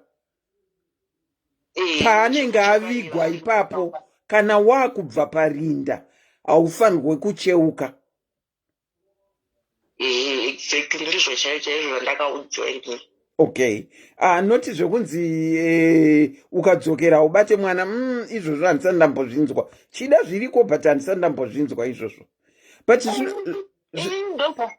sorry? Inini ndo zvavakatondiita, pamwe vaindityisidzira sinzi ndakanga ndichiri mudiki, pamwe vaindityisidzira kuti ndisadzoke kwatichazivi. Okay. Saka iko zvino mune mwana akura sei? Mwana wangu ane gore ne1. Ane gore ne1. Okay. Comment section. Nova inonzi chii number 1 nemuchirungu? Nova inonzi chii nemuchirungu? Inini hangu nemuchirungu handizonyatsi kuziva ba. Hamuzivi. Okay, what I know about Nova inini is pamusoro pemwana kana achangobva mukuzvarwa panoita kagomba panapa. Panoita kagomba kekuti ukanyatsotarisisa kanenge kachitotamba. Kanenge kachitamba hanzi naLorraine naMartha iri dehydration. Oh, hanzi Fontanelle. Primrose, thank you so much. Yeah, I've heard that name chirungu. Ave fontanel. I don't know how to pronounce it. Asi nhova ndiri right kamama kuti panenge paine kagomba kanenge karipo pamusoro apa kanenge kachitotamba ende kungoti pamwe kana uchizvara uri wega ka hauzvitarise but mwana akangozvarwa anenge aine kagomba panitenge pachitotaku kuti taku izvi zvedehydration iri kutaurwa izvi ina handizvizivi kuti mwana achangobva mukuzvarwa ato dehydrated here ina handizvizivi. Kutamba inenge ichito zvakafanana even newandinaye wacho izvozvo akatoputsa futi padiki futi but nekuti ndakanga ndisingazivi kungogara kangori 2 akaputsa futi padiki ndakatongoita lake rekuti muzukuru wemurume wangu ndiye akati aiwa chimbokwire nemwana muye nemwana atione kuti chii kozi ndandanzwa nekutendera muchipatara chichinesa mishonga chichi akazoti aiwa chimboye nemwana atione kuti chii chiri kuita mwana ndichisvika pamazuva ezvikani mwana wega nowaina yaitomboita zvokuti mogona kungomurasa. Saka makabatsirwa sei? Vakaita zvezvechivanhu like zvezvavanoita pamasuva vakazoita zvokumukwesha gararwa rino anofanira vakaita zvokukwesha then pane hanzi gararwa rinofanira kubuda richichi then gararwa iroro kana rabuda anenge atovebhuwa pakachanga chete angasaya neziso ranga rangove white zvokuti ndakapotsa padiki futi sepsis haizi nova fungai handifunga kuti sepsis ndiyo sepsis haizi nova sepsis haizi nova. Okay, kuchiboy zviri kutaurwa namama kuchiboy please do not attempt this at home. Tiri kutaura nezvenhova but please do not attempt zvatiri kutaura zvenhova at home. Mwana akanzi aita nhova wenyu makati akaitwa sei? Wangu ndakazoenda naye kumasoe munhu wemweya ndiye akatoti mwana uyu makanonokere chikuuya naye mwana waya atori padiki pekutofa ndopavakatoti chitomhanye mwana waarari aitwa iye ake munhu wachona muprofita wachona akandi. Hello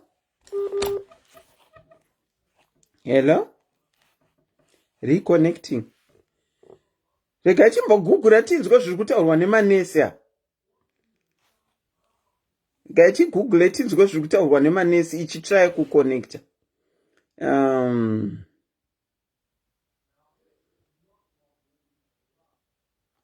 Okay, yakata. Rega chimbogugula fontanelle yacho fontanelle.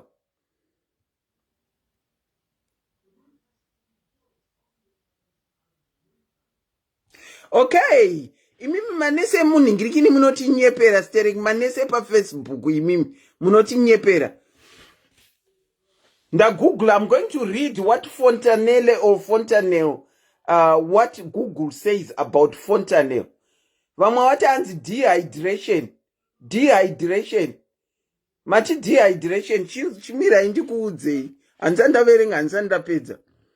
Hanzi fontanelles are the soft spots on an infant's head where the bony plates that make up the skull have not come together.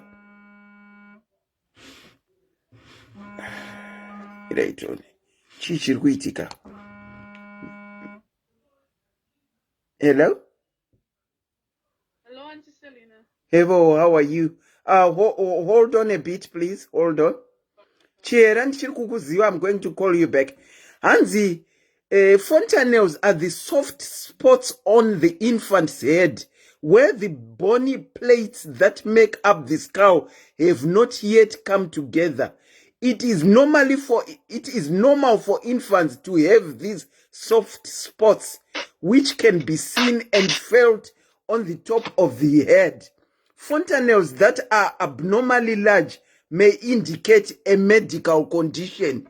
It may indicate a medical condition. Haikona zvenyu zvekuti hanzi dehydration. Imi vanhu musapote mchiti nyepera kudaro. Medical condition. Hello. They're right. Manesi vari right. It's just like imimi munhu mukuru. If you're dehydrated, maziso enyu aya zvaizvo vanoti oh they've got sunken eyes and even your veins will collapse. So there is physical changes that happen to show kuti mwana ari dehydrated. So that fontanelle sinking is dehydration. Mukaenda nemwana kuhospital ane fontanelle yakasinga vanotobairira IV, they rehydrate that child. Zvekuzokweshawo izvo ina hangu handizozivi kuti mwana anenge akuterwa. Anti tiri kuudzwa kunzi mwana wese ane maplates kana akazvarwa ane maplates epamusoro pemusoro apa anenge asati abatana. Saka dehydration mwana achangozvarwa iyo ichitotamba mwana achangobva mukuzvarwa inenge yabva kupi? So that's the physiological sign yekuti mwana ari dehydrated kuti panosinga pamusoro apa. Pagara everybody is soft. Saka atobva nemudumbu atori dehydrated. Vana vese vanobva mudumbu vari dehydrated. But hasi mwana wese kanoizva nhova. Aiwa, so that fontanelle is there. Everybody has it. Yes. Une that gap. Yes. As your skull gets bigger, ndo panoita kuti chi maplates anenge achimuvha handi panoenda pachivharika musoro uchikura. So mwana wese ane nhova. You have that soft part, but kusinka, zonzi nevanhu kuZimbabwe mwana arwara nenhova panenge pasinka kudai so ipo pari soft paipa panenge pawira mukati ndo pavanoti aita nhova, but inenge iriyo dehydration yakonzeresa. So that's the sign. Like imimi mukasamwa mvura maziso enyu anosinka mukati, maveins enyu anocollapse. There is signs that show you they are dehydrated. In a baby, it's the fontanelle sinks.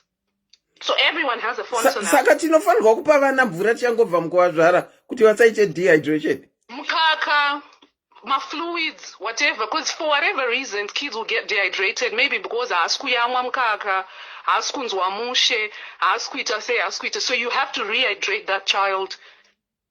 Okay, kana ari kuramba zamu. I think ipapo manje ndo pamene makwenda naye hospital vonoisa IV. They rehydrate in other ways. Maybe anenge asinganzwi musha ari kuramba kumwa. Fontanelle yosinga because of that dehydration. Then you take them to hospital and they rehydrate with IV or whatever. Yeah. Okay. Kudzidza hakuperi maona handiseri nawo chaungaone nharo.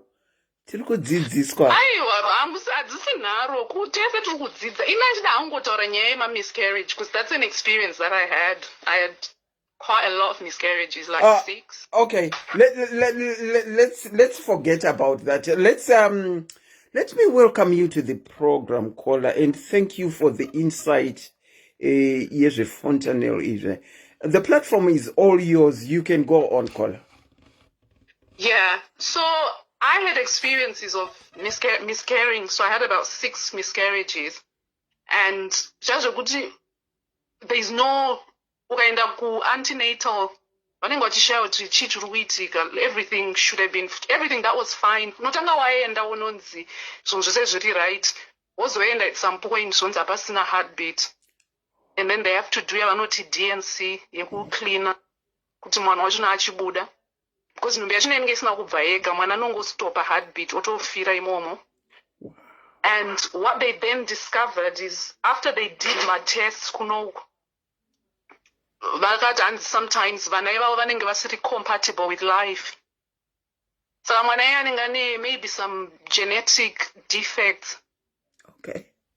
So your body already says this child is not compatible with life, or maybe they would have had so many challenges. Okay. And then that naturally miscarried. That's what they told me. All right. But it was difficult at the time. But then I went ahead and had 4 healthy children after that. You did? But you had 6 miscarriages. Yes, and then the doctor akazonditi chimbomira zvazvokuti every time ukaita miscarriage you keep trying wobva waita nhumbu futi. Zvinenge zviri normal kuti ukangoita wobva wati regai ndikurumidze pamwe. Akazonditi ndo problem yauri kuita, give your body a break. So I had to give my body a break. I had to just stop. So how long did you give your body a break? I gave myself 1.5 years I went back on contraception. Okay. And part of it was also, I think my subsequent miscarriages were because I'm grieving, ndine stress, so body yangu naturally is not conducive to carrying a baby full term. So ndaita miscarriage as a result of. Okay, because body hiyo pachayo itori stressed. Yeah, that's what he was saying. Potentially maybe one or two is because they were not compatible with life. But because you're grieving, your body's tired, just give it a break. You know, mama, vitamins, look after yourself, have counseling, and just take it. And that was the best advice, because after that, I never had problems. And every time I wanted to conceive, I had to make sure I was in a good mental state. Okay. Just look at myself. So that helped. The detail. And you have now got 4 children, Wamabata. After that, yeah. I've had 4 kids. I thank God for that. Wow.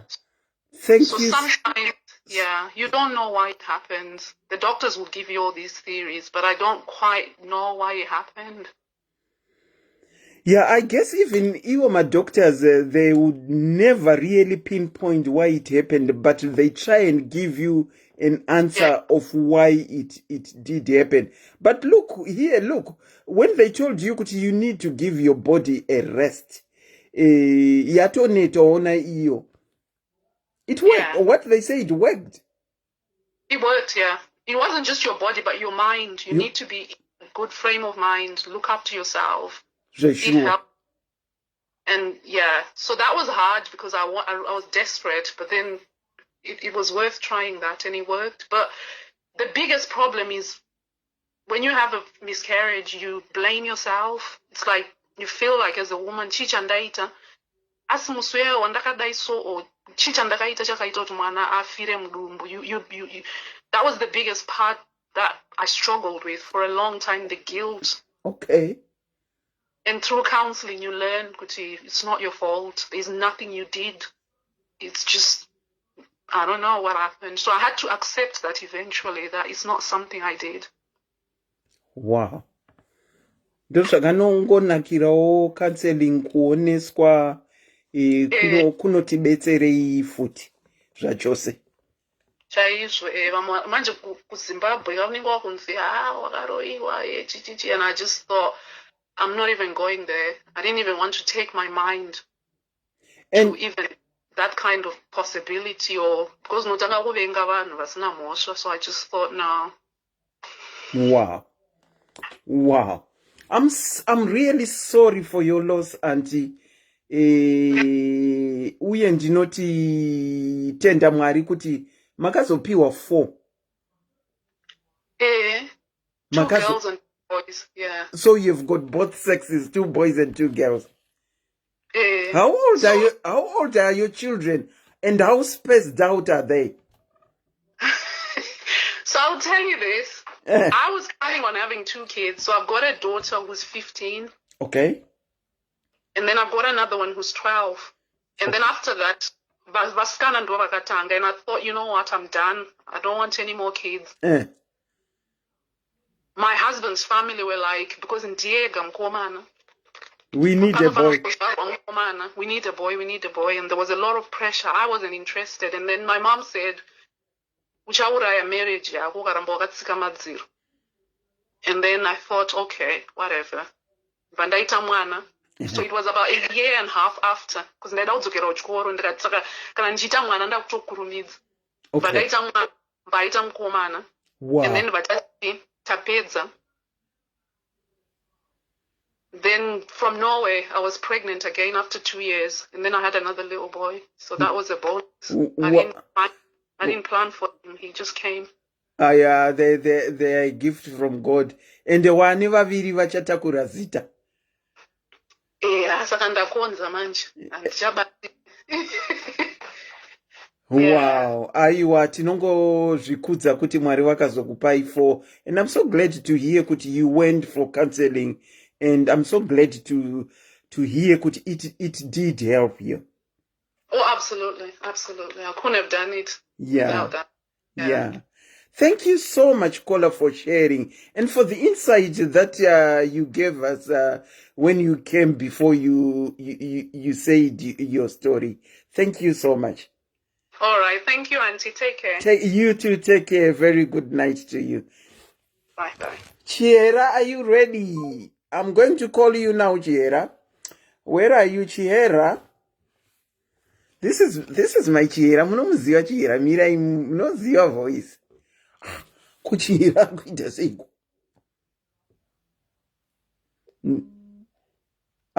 Asanaenda kubasa. Akuti not available.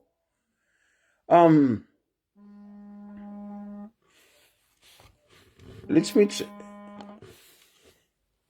Ndinokuchingamidzai pachirongwa kola makadini?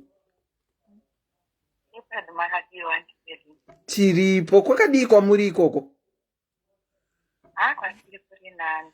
Ndofunga mukamboti tryai kusimudza voice renyu.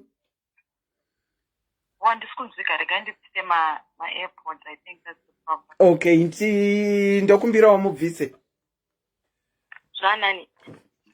Much better, thank you. Okay. Ndanchida kutaurawo nyaya yangu. Inini zvakaitika ndezvekuti ndanga ndine chi-IUD che 5 years. Okay. And pandakatanga kuchiiswa, body yangu yakachirejecta, saka chakabuda. First day ndachizwa. I actually asked the doctor ndikati, can I go to the gym with this thing inside me? Vakati no, chatogara. You can do all activities you want. So mandachobva kubasa manaenda kugym. Saka manheru ndarara manje ndakatanga kunzwa musana. Like paita wangu pari kuchekwa from the lower of my back. And I was thinking kuti pain ichi. Ndobva ndatora ibuprofen. Usually inondibatsira, but it didn't help. Ndobva ndaziva kuti there's something wrong. Saka ndakazotanga kumuvha masides mananzwa kuti pain iya iri kumuvha. Kana ndikarara neside kuenda kuside kwandarara nako. Then I suspected it's that thing. But ndaenda kwa Dr. Mangwana. Doctor wakanditi azvishuwa chabuda. So some bodies reject a foreign body. Okay. Saka vakabva tichidzosere here. Tione chinogara here kana kuti toshandisa another method. Ndikati chidzorerei. Pakatidzorera chakazogara. 5 years down the line bandazochibviswa. Ndauda kuita mwana. Ndangoti ndichichibviswa sa 1st of this month. Nhumbu ichitobata musi wa6 with month iyoyo. Okay. But ina handina kuziva kuti ndaita nhumbu. Ndakatofunga kuti because chakaita ndichibvise ndechekuti ndakazviudza kuti well ndakura, and doctor wangu gaina wangu akanditi if you have got wish yekuita vana, I would suggest kuti usasaiswe chimwe che5 years because paunozobviswa chimwe chacho unenge wane 35. Okay. And that's a bit late for you to start. Saka now that you are 30, I would advise you kuti usasaiswe che5 years. You can look for other contraception methods. And vanga vakandiudza futi kuti sometimes it's possible paunochibviswa you may have to wait a long time before you can get pregnant. Kana nangozviziva kuti handisi kushandisa imwe contraception ndangosiya ndiona kuti zvinotora how long. Samwedzi iwo ndo wandakabva ndaita nhumbu. Nhumbu iyoyo ndakati ndichienda kwadoctor ndichinosvika ndichiudzwa kuti ndine nhumbu seTuesday. Thursday mandatanga kubleed. Ndangopinda ndangomuka ndangonzwa kunge I feel wet. Went to the bathroom, wiped, mandaona ndikubleed. And ipapo I wasn't sure apa futi nhumbu yekutanga. So my mom is a midwife. Apa ndandatodza mama Tuesday yaya ndakonfirmira kuti ndine nhumbu. So I told my mom ndikati ndawipe her blood, and my mom already knew but she didn't want to tell me. Vakaramba vangondibvunza questions, blood zvacho zvakawanda here, is it filling up a pad, chichichi vachiramba vachindibvunza. So I knew with the stress that she was giving me kuti something was not right. Vandamhanya kwagaina. Ndobva ndanosvika gaina mbva nditi heartbeat ichiripo. But aiwa ndakanganwa kutaura pandakaenda Tuesday vakanditi une nhumbu but mwana uyu ari kuratidza kuti anofanira ne8 weeks but ari pa5 weeks. So it's possible kuti mwana akastopa kudevelop. Okay. At 5 weeks. Okay. Because anofanira gestational age yake iri 8. Saka pandakazowipa paya ndakabva ndangosuspecta and my mom knew. So pandakadzokera gaina akati heartbeat ichiripo but I'm sorry to tell you kuti it's not going to work out like I told you already. Auntie Selina, the pain yekuudzwa kuti une nhumbu on Tuesday and then on Thursday uri kuenda uchinoudzwa kuti hapasisina, it's indescribable. Wow. Unonzwa unge I don't know how to, like, it's like your heart skips out of your body. Wow. It's too much. It's too much.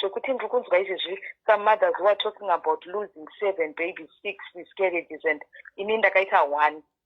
And I remember how it was for me then. I became a shadow of myself. Oh. I was just, but in Manchester, I didn't talk to someone. I didn't have counseling. I didn't tell anyone except my mom, even my husband and Nakumuza. Because in that moment, I decided, Kuti, I wouldn't want this to destroy both of us. At least in I'm stronger than him. Let me try to handle it and deal with it in first. That's how I decided. Okay. So I started going to the gym. I ended up with gym every day. So I started working out. This happened in June 2020. No, it happened July. June. Then miscarriage get July, end of July. So my daughter ended up with gym. And that moment you start feeling like immediately. Like that's when you start really being interested because it's not like Rukuda could replace her, but it's just a feeling I think I will feel better if I get pregnant again immediately. I think that's a normal feeling for everyone. Yes, and unfortunately it doesn't work out like that.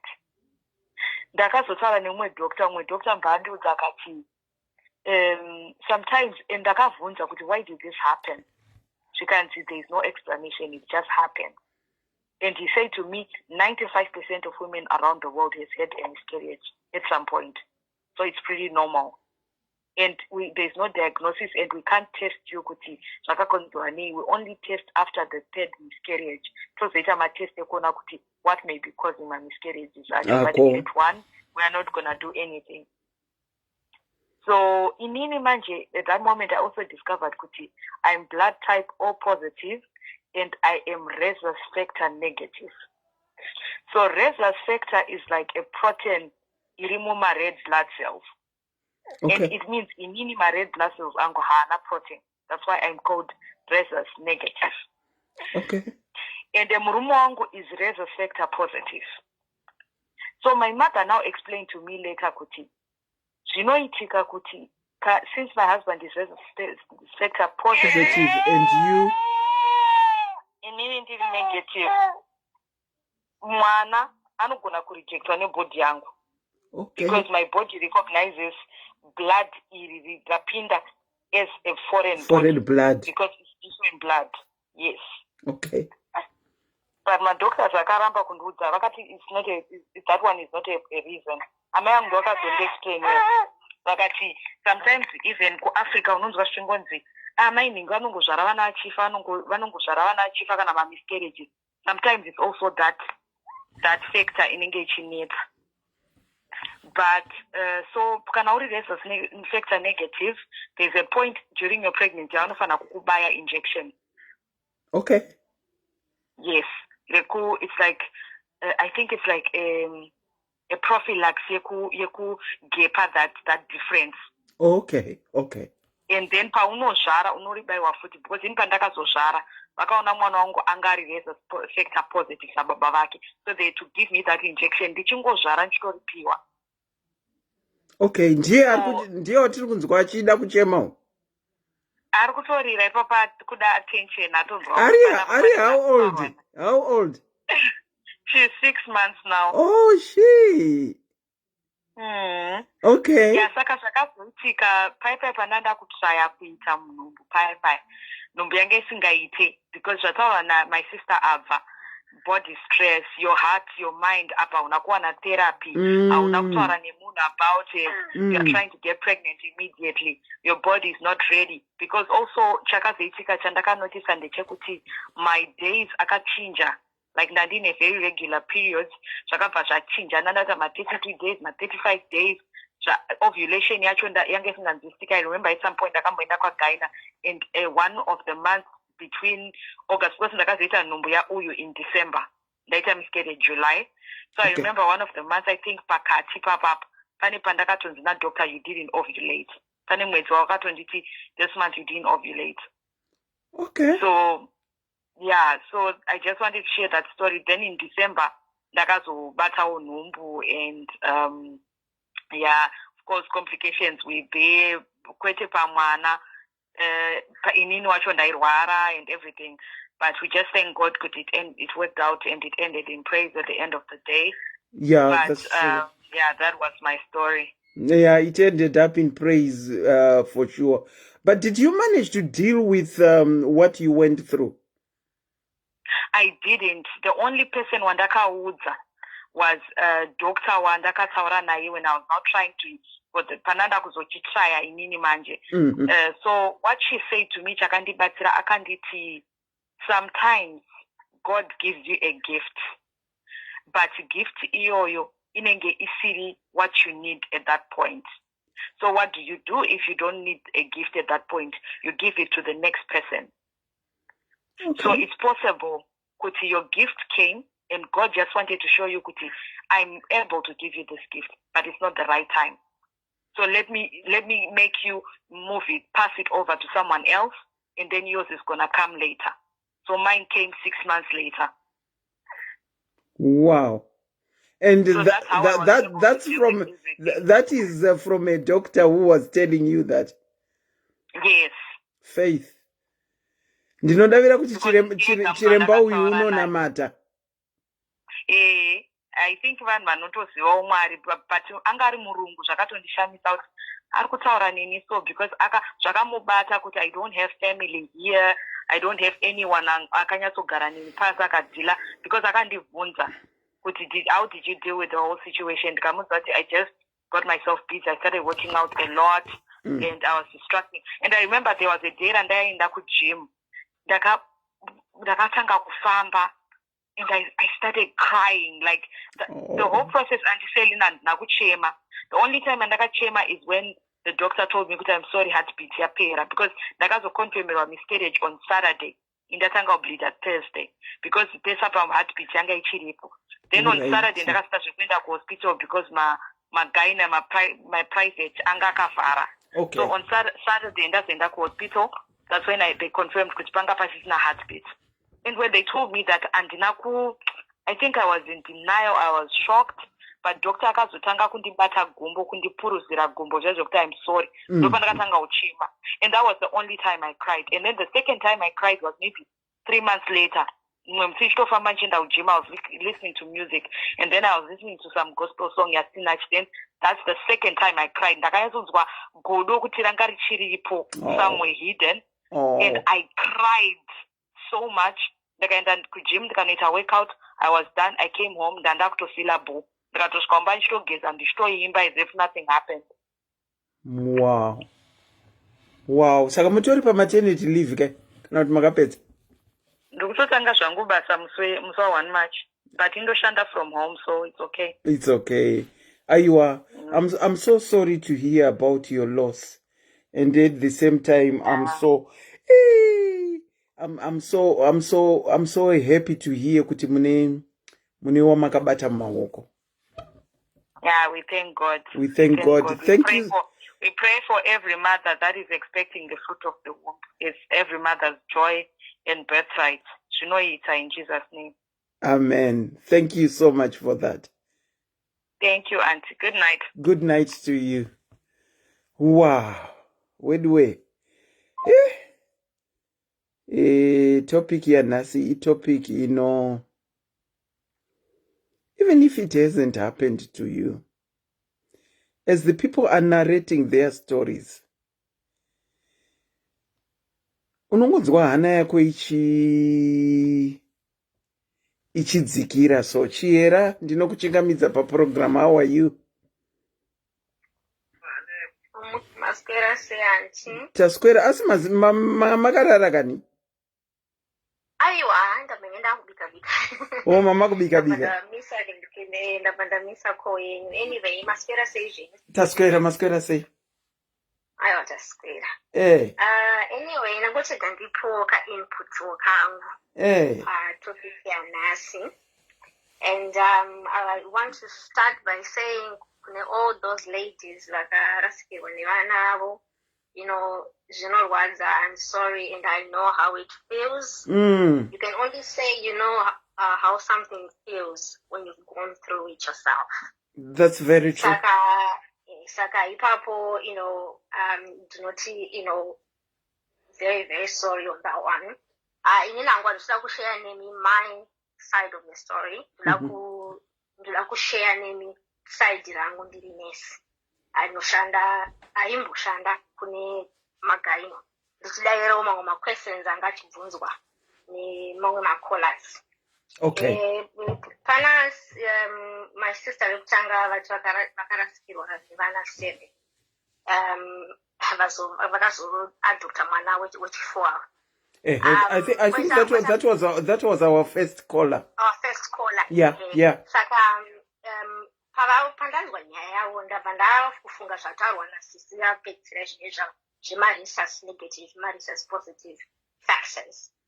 Zvanga zvichitry kuexplaina kuti murume nemukadzi mablood enyu anogona kunge ari different pane that core antigen pakati perecell yokuti unogona imwe zvinodependa. Usually first trimester vanhu vazhinji ndimo vanoita ma-miscarriage. Asi Chiera, yes? As you speak to us, can you try and simplify zvauri kutaura so that some of us can can really understand, please? All right. Thank you. All right. Saka zvandiri kuteedza kutaura ndezvekuti zvachitry sisi vapedza kutaura manje vanga vachiti ivo vari resus negative, murume wavo ari resus positive. Red blood cells edu tese mumwe ane positive mumwe ane negative. Ukaisa murume nemukadzi, murume ari positive mukadzi ari negative, mukadzi obata nhumbu. In the case of sisi vabva manje obata nhumbu. Pavanobata nhumbu paipai mwana uye mubhodhi yako iwewe inotanga kufila kuti yareceive something foreign that it should not have. Yobva yaexpela mwana uyo anobva achistopa kugomba abuda. Okay. Saka pekutanga havanyatsokwanisa kuzviti vazviinvestigate, but vakaona kuti zvikuramba zvichiripita vanokuudza ma-certain times ekuti okay maybe paunoenda kufirst scan yako kana kuti first time yako unoona doctor vanotora HCG blood rako, ndo blood rine maka inotaura kuti une nhumbu ende nhumbu yako iri viable. Mu-HCG blood iroro ndo maunoudzwa kunzi uri negative here kana kuti uri positive. Ma-resus aya tikutaura. Ndo panozobva madoctor manje guidance kuti vanokupa injection inonzi anti-D pama-weeks ake. Anti-D injection inoita kuti ibalansise blood remwana nerako kuti mwiri wako iwe usa-expele mwana. Okay. Saka vakazviziva izvozvo every time pese paunoita mwana unotonoitwa that kind of procedure iyoyo yekuti ukwanise kubata mwana. Vamwe vanhu vanotadza kubata mwana zvachose because of that, and also pamwe mumwe anenge asingatoziviwo kuti kune zvinhu zvakadaro kana munhu atoziviwo kuenda kwagaini. Saka zvimwe zvinhu zvinogona kuti vamwewo vari mucomment section maybe they can explore. I'm sure pane vakadzi vazhinji panapa vakaita ma-miscarriage, vamwe vasina vana vanenge vasingazivi kuti what is the real reason why munhu asina mwana. Saka this was only to answer question kupedzisa kutaura zvataurwa na-last caller. Okay, sorry, go on. Saka muri kuti ava vasina vana vanogona kuita sei? Vanogona kunge vari kuti vane that situation yakafanana nasisi vapedza kutaura yekuti murume anenge ari resus positive iwe uri resus negative, kana kuti iwewe uri resus negative murume ari resus positive. Saka izvozvo zvanga zvitonasise kupedzisira kuti doctor vavo vakavaudza kuti zvinenge zvaitika ndezvekuti mbeu sperm yemurume yakupa iwe zahira kurofertilizer. Body yako ichatanga kudictate kuti blood rapinda mumuviri mangu munomu harisi rangu, iyo unobva raejecta. Kuejecta ndokuita miscarriage kwawakuita. Saka kuti process iyoyo isaitike pane injection inonzi anti-D inopiwa madzimai akadaro kupreventa miscarriage iyoyo kuti iitike. Saka inoitwa different times throughout your pregnancy. Vanotokuudza kuti tichakubaya injection musi wakati wotoita mwana wako zvakanaka kutobata mwana wako.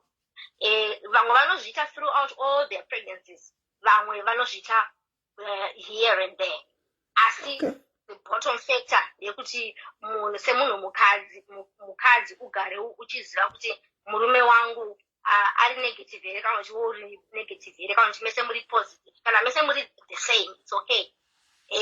Zvabva zvinobva zvadaira sikisira vanga vachitaura kuti vakashayikirwa nemwana asi murume wavane vana 2. Mva mabvunza makati ko makadi kumboenda kunoitwa MOT muri mese. Ive mva vati murume wangu anoti zvonini kuti ndine vana 2. Saka iye kwaari ndo guarantee yekuti anoita sei anozvara. Ivo asisa vakaita sei vakabereka mwana wavo. Zvanga zvangondipoka idea kuti vanhu varume vane pride, number 1. Pride. Pamwe izvozvo vana vari kuti ndevake pamwe havasi vake. Handiti ndo point number 1. Point yechipiri yakudzokera futi panyaya yemarisasi iyi yekuti murume nemukadzi mukaenda kunoitwa MOT tests fertility, ndo pavanotarisa zvinhu izvozvo kuti mabloods enyu muri compatible here kana kuti hamusi. Nokuti hamusiri compatible haubate nhumbu, no matter what you do. Izvo hazvina chibhoyi kana chii, this is just science.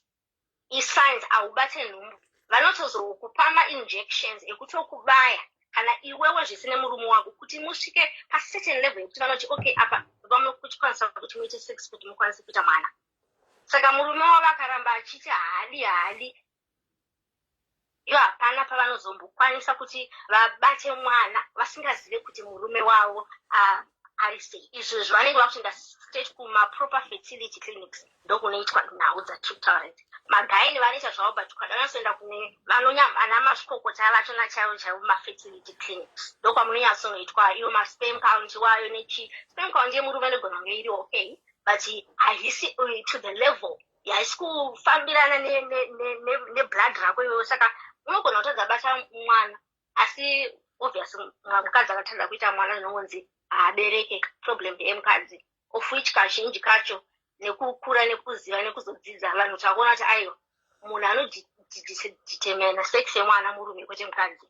Mukadzi anodzingwa kunzi ibva pamusha watadza kuita vana vakomana. Hausiri weka unodetermina, anodetermina kuti mwana mukomana kana kuti mwana musikana ndibaba, ndo science. Ndombosiya ipapo mwana sex yemwana inodetermina mwana murume, mukadzi hadetermina sex yemwana. Kona ichiyera ndaita mwana 1, taita mwana 1, and then along the way takutadza kuita wechi2. Idzo signs dzacho dzinoti zvinembenge zvafamba sei pakuzotadza kuita wechipiri. Ipapo I wouldn't say zvangu for definite kuti chii chinenge chichiitika. Asi inini ndapinda musituation yakadaro. First and foremost ndinotanga kuenda kunoitwa ma-investigations iwaya emaresearch nemachii achikutaura. Ekuti sometimes mambonzwa pandataura kuti unogona kuita miss here and there. Pamwe unogona kuita mwana iwe uri research negative, baba vari research positive, izvo zvema-research factors. Saka munofanira kutoenda kunoitwa fertility clinic check-up or MOT yekuti munotanga futi because sperm count yemurume inoderera haikuramba ichikwira indachiderera sekuderero kunoitawo maza edu patinozoenda kumenopause. Saka unogona kunge pamwe iwewe mukadzi pamwe wapinda mupremenopause hausi kuziva kuti mwana unoenda mumenopause navanhu vadiki ma30 years anenge ato premenopause. Saka inogona kunge pamwe wakakurumidza kuita period lakini ndakakurumidza ndakaita period grade 5 ndikabva ndakurumidzawo kuita pinda mumenopause. Saka zvinofambirana. Saka unogona kunge uri munhu akaita mwana wake wokutanga maybe uri 30 wakuda kuzoita mumwe 35 mwana akuramba. Unogona kunge unenge wakunoitwa mablood sewa mablood anotaura kuti you are premenopausal kana kuti sperm count yemurume vanobva vacheka ubva kuti sperm count yemurume wenyu yaderera anofanira kuti baiwe mainjections akadai kana kuti iwe unofanira kunzi udai machoiswa pachirongwa patreatment plan yekuti kana izvo zvaitwa wogona kuita kana even zvekuita test tube yebaya yekuti vanotora egg yako nemurume weitra outside of the body vozokuinsert. nzvimbo yobva yabata saka zvinongodepend.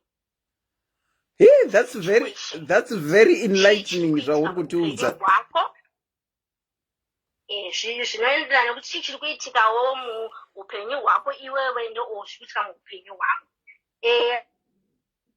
Another point also that I wanted to put across and solidify inyaya yefontanel yenhova yanga ichitaurwa nhova inonzi fontanel pachirungu. Mwana wese anozvarwa aine nhova mbiri, one yekumberi ne1 yekugotsi. Ukabata mwana mucheche kugotsi kwake ukabata mwana mucheche kugotsi kwake unotonzwa kuti pane kaspace karipo. Saka inotanga kuvhara ndiyo yekumashure chipedzisirwa neyepamberi, but vamwe vana vanogona kuti opposite hazvina basa. Kana wazoona nhova yakuoneka kasunkiness kakasharwa naanti vapedza kutaura kakuenda pasi kake, ndo inotori sign yekukuudza kuti mwana wako ari dehydrated. It's a sign. Saka iwewe saamai unenge wakustressa manje kuti mwana dai so ari kuramba achichema, ari kumwa here, haasi kumwa. Haubvumidzwa kuti upe mwana mvura ari less than 6 months, even though we do it because tinoziva kuti zviri helpful. Ukaenda nemwana kwadokta vanobva mwana state unomupa IV fluids, nekuti zviri kuitika manje kuti sezvataura nasivai kuti imimi mukasanwa mvura kana kumadays maziso anopopa open kudai kunyazooneka kuti munhu uyu acho nemasunkening neeyes kuratidza kuti hauna chimvura mumwiri mako. Imimi mazobvunza izvo andiselina kuna sisivai kuti muri kutaura kuti mwana anozvarwa saka ari dehydrated here. Answer yeizvozvo inoti yes, mwana anogona kuzvarwa ane dehydration. Kune vakadzi vave vanoita problem inonzi hyperemesis yekurutsa, yekuti anotanga kubvira nguva yaabata nhumbu kusvikira achizvara anenge achingorutsa all the time. Vakadzi vavo vanotoenda votonoadmitwa kumagaini wards. Kumagaini wards ikoko vanenge vari on 24-hour IV fluids vachifidwa nefluid iyo because haakwanisi kunwa anenge achirutsa. Tovapa maodansetron kana macyclazine maantimetic maanti-sickness medication vangochitomupa muIV kuti asarutse. Kana asvika papoint manje yekuti ropa rake rakuratidza kuti ahydrated mobva mamudischarge oenda kumba. Akasvika kumba futi akatanga futi kurutsa futi anodzoka futi, anogona kuita kana 6 months achingouya up and down kuhospital achipigwa mafluids wayo. Saka mwana wemunhu akadaro one anogona kuzvara mwana ari underweight.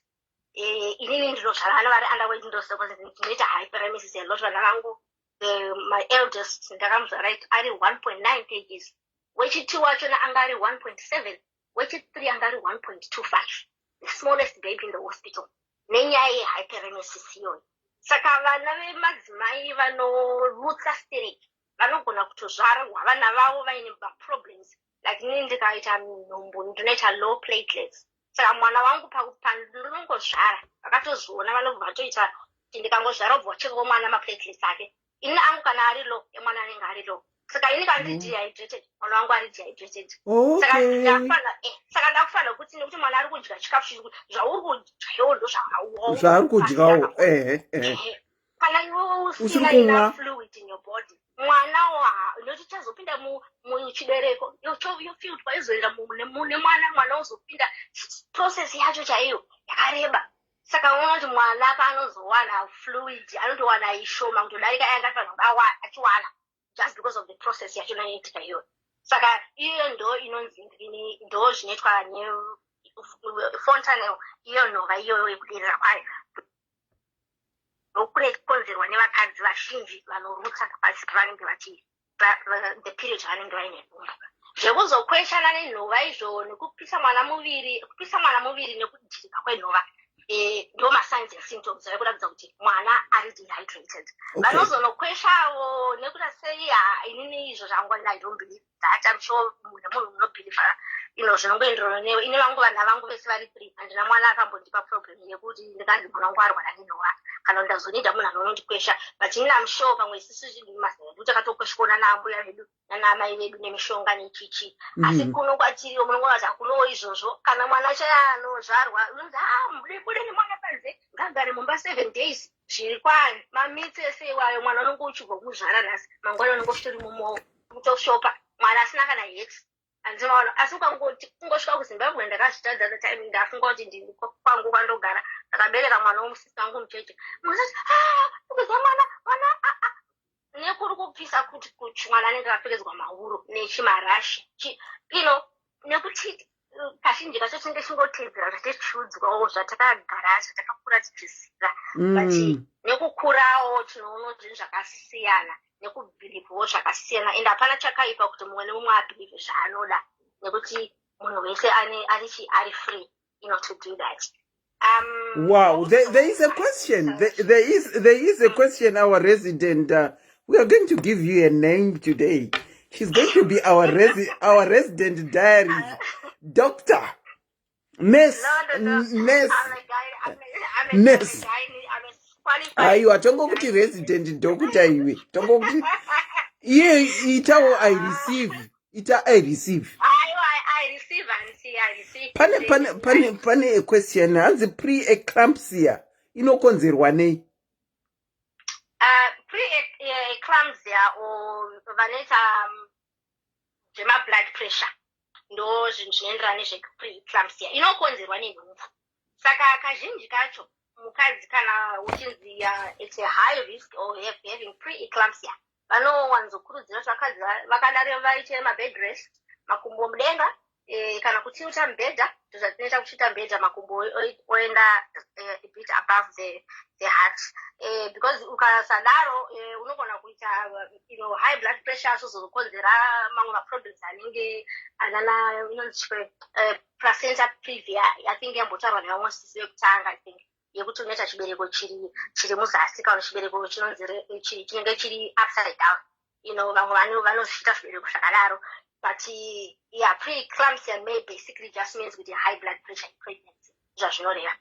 Saka kana kuti munhu agara ari very anotorwara neblood pressure unofanira kuti kana wane nhumbu manje unenge uchigaidwa manje mabloods ako anofanira kugara achitorwa kwadoctor vako vachititrata kukwidza kana kuderedza medication yako nekuti ipapepa uri kuita nhumbu ichikura uri kuisa more pressure on your heart that also makes your blood pressure go up. Saka unenge wakutonzi a lot of bed rest kuita matasks ari very small kuita zvekutakura zvinhu zvinorema things like that. Saka pre-eclampsia is just means in short high blood pressure during pregnancy. Vamwe vanogona kungozviita during pregnancy only and then achingozvara problem yacho bvatongoenda. Vamwe vane problem yachona iyoyo vagara vane high blood pressure anogona kana kutongoita problem throughout the pregnancy achingomwa normal dose yake blood pressure medication yake but nhumbu yake isingamuitise problem andimaona. Saka zvinongosiyana from person to person. Okay, one last question before I let you go, caller, or probably you want to say something. Pana kubvunza Auntie Selina, can you ask kuti medically at what age is a woman too old to get pregnant? There is no age to say kuti mukadzi ari too old to get pregnant. I still remember ku UK mukadzi wa Tony Blair akaita mwana ari 50, was she 55 or 52, something like that. Zviri variable zvinhu zvemabhodhi zedu hazvina science zvimwe zvachona hazvina formula. Hazvina formula, mumwe munhu anogona kutoita mwana 60 asi unoziva kuti munhu kuma-60 years munhu anenge too old to have a baby. Munhu kuma-55 munhu anonzi they are too old ato menopause normally parange chacho yatotesa kuti statistically mukadzi pa-55 years atove mumenopause. But unoona mumwe mukadzi achiri kutovhirita ari kutoenda period yake anotobata nhumbu for as long as you are having a period it means kuti yafeta asi fertility yako manje inenge yalowa nekuti ndinoga muchiziva kuti munhu paunozvarwa mwana mukadzi wese paanozvarwa musikana anozvarwa aine mazai ake ese eupenyu hwake hwese.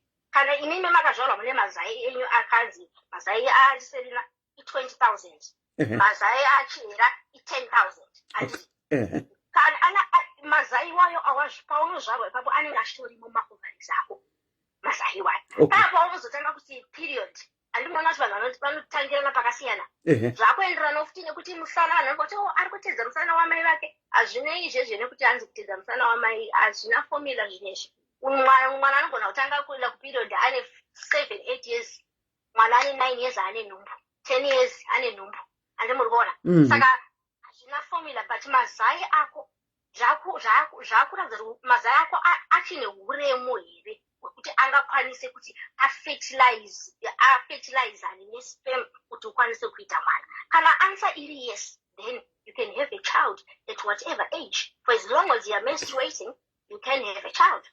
Okay. And kana kuti let's say munhu ari 55 ari kumenstruata but anotaridza kuti mwana adata mwana anogona kuenda kufertility clinic vonobooster ringini ma-ovaries ake nema-injections osvika pacertain level unzi kuti okay now we can start harvesting mazai anenge aita vomaita iyo yanachitaura yekunzi vanosanganisa nesperm mamwe achina voisa incubation vanomafreezer mamwe achina ubva waiswa because pane vamwe vakadzi vanoda kuita vana vavo maybe 40-50 anogona kuenda kwadokta vachindoda kufreezer mazai angu achiri kuma-20 something years old anogona kuharvestirwa mazai ake kana 20 oiswa ostowewa somewhere vanomastowewa kwaunotobhadhara storage kana waaredi manje kuti uchiita mwana waakushandisa mazai ako ayaya anenge ari kusperm bank kana kuti kuovaries bank or whatever ndokumwe kunobva kusina mazai anodonetwa washikiwo vamwe vakadzi vasina zvibereko vanenge vachida vana kana kuti varume vanenge vasisina use masperms avo kana vamwe vanoda kuexchanger zvinongo there are so many areas or pathways dzekuti munhu aite nadzo mwana but what I really just wanted to make very clear kuvakadzi vazhinji is kuti ukaona iwe waramba uchita vana vasikana uchinzi urungozvara vasikana wakutora nduva izvozvo igara oziva kuti it's not your fault unotoodza baba kuti ndimi munenge mandipa rudzi rwacho rwandinozvara mhodzi yenyu imini mbeu yenyu ndo inenge yauya isina kunaka imimi zvedu kuti hanzi ndiri hanzi kunochinjwa nyoka kuchinjwa nyoka pachishona ini naamai vangu vakaita 4 girls handiti vavanzi enda kunokunzwa uchikwa handienda kuno uchikwa ndachinjwa nyoka vakaita 2 boys after that vakaita 2 more girls ndazokura manje ndaitoonesi ndakura ndati ndakuvaudza manje zvikanzi unonyepa ndakati imi munenge muchinyeperwa nevarume ava imimi hamusiri nemunodhitermaina kuti mwana mukomana umusikana kana paine vakadzi vari pano paplatform what I wanted to help me personally kana paine vakadzi vari kuita problem yekuti pamwe ari kuda vana asikana iye ari kungozvara vakomana chete kana kuti ari kuda vana komana iye ari kungozvara vana vasikana chete if you really need help Auntie Selina, you are free to give my number to whoever anenge achida kuti ndimuudze kuti zvinofamba sei kuti akwanise kuwanikwa achiita mwana mukomana kana kuti mwana musikana saka I think for now ndomira pano nekuti ndinozotaura zvakawandisa Chiera, thank you so much. Whoever comes to me and they need further clarification on what's going on in their lives pertaining to gyno side, I'll certainly pass them on to you. And vanongoya ne passcode yekuti Auntie Selina Gyne. Thank you so much. Thank you very much for expurgating zvamatiudza nekutidzidzisa. Tarisai Auntie Selina madofo unga rutoita nharo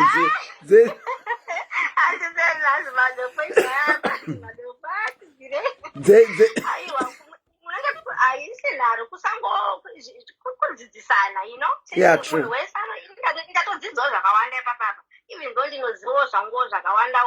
ndatodzidzwa a lot of things from other colleagues, nezvavanga vachitaura, there was a lot that I wanted to say, especially with each and every one of them,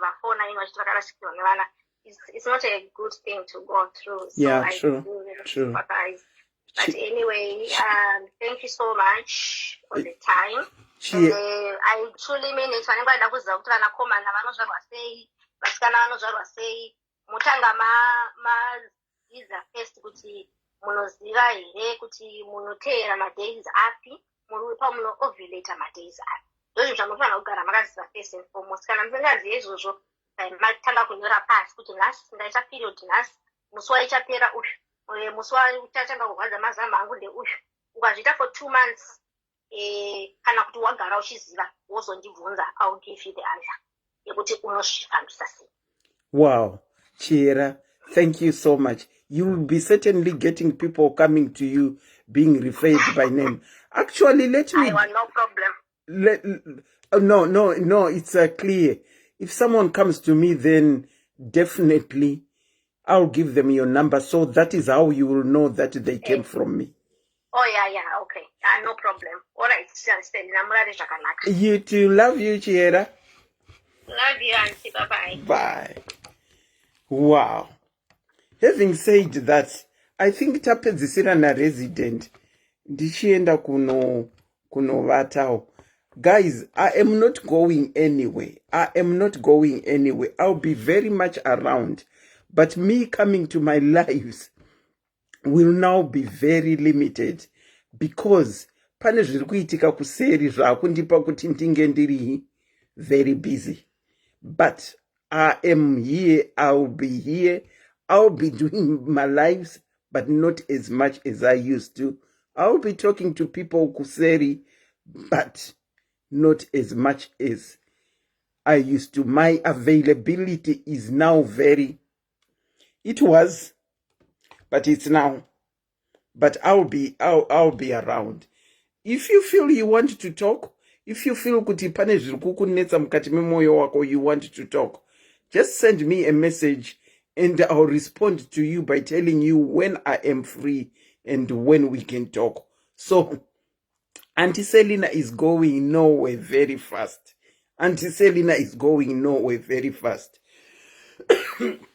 Okay, I think we will come back with part 2 to give others the opportunity that didn't share today, the opportunity to share their journey, not their journey, to share their experience in infant loss, in miscarriages, and in stillborn. May I take this opportunity to those that shared to say that I'm really sorry to hear your stories. For those that found help, we thank God for that. But for those that haven't yet found help, I've got one lady that I know that I will be talking to Seri to see if they can get help. Wow. I saw in my comments, most of the ladies were saying, we went through that. And some of them felt that it was now opening up my wounds that they thought had closed. I'm really sorry if it opened up my wounds that were closing. But for the benefit of those, probably that are going through my miscarriage at this particular moment, hearing such a program will indeed really help them. Thank you so much for your contribution, guys. I think we'll come with part 2 for more people to share zvavakaenda through and probably call our resident a medical guy. That is what we'll call to give us more information. Remember, she said, varikuda rubatsiro rwavo vobata Auntie Selina, and then Auntie Selina, in turn, I will give you number ya Chiera. Pane wanga vachibvunza sepsis. I think Catherine has answered what sepsis is. It has not. I think it is not. It has nothing to do with pregnancy sepsis, and it is the body's extreme response to infection. And sepsis is life-threatening. It is. You understand now? Sepsis is really life-threatening. if not attended quickly. Wedwe, thank you so much for tuning in. The name is Auntie Selina. I was your facilitator tonight. It's a very good night from me. Until next time. Thank you.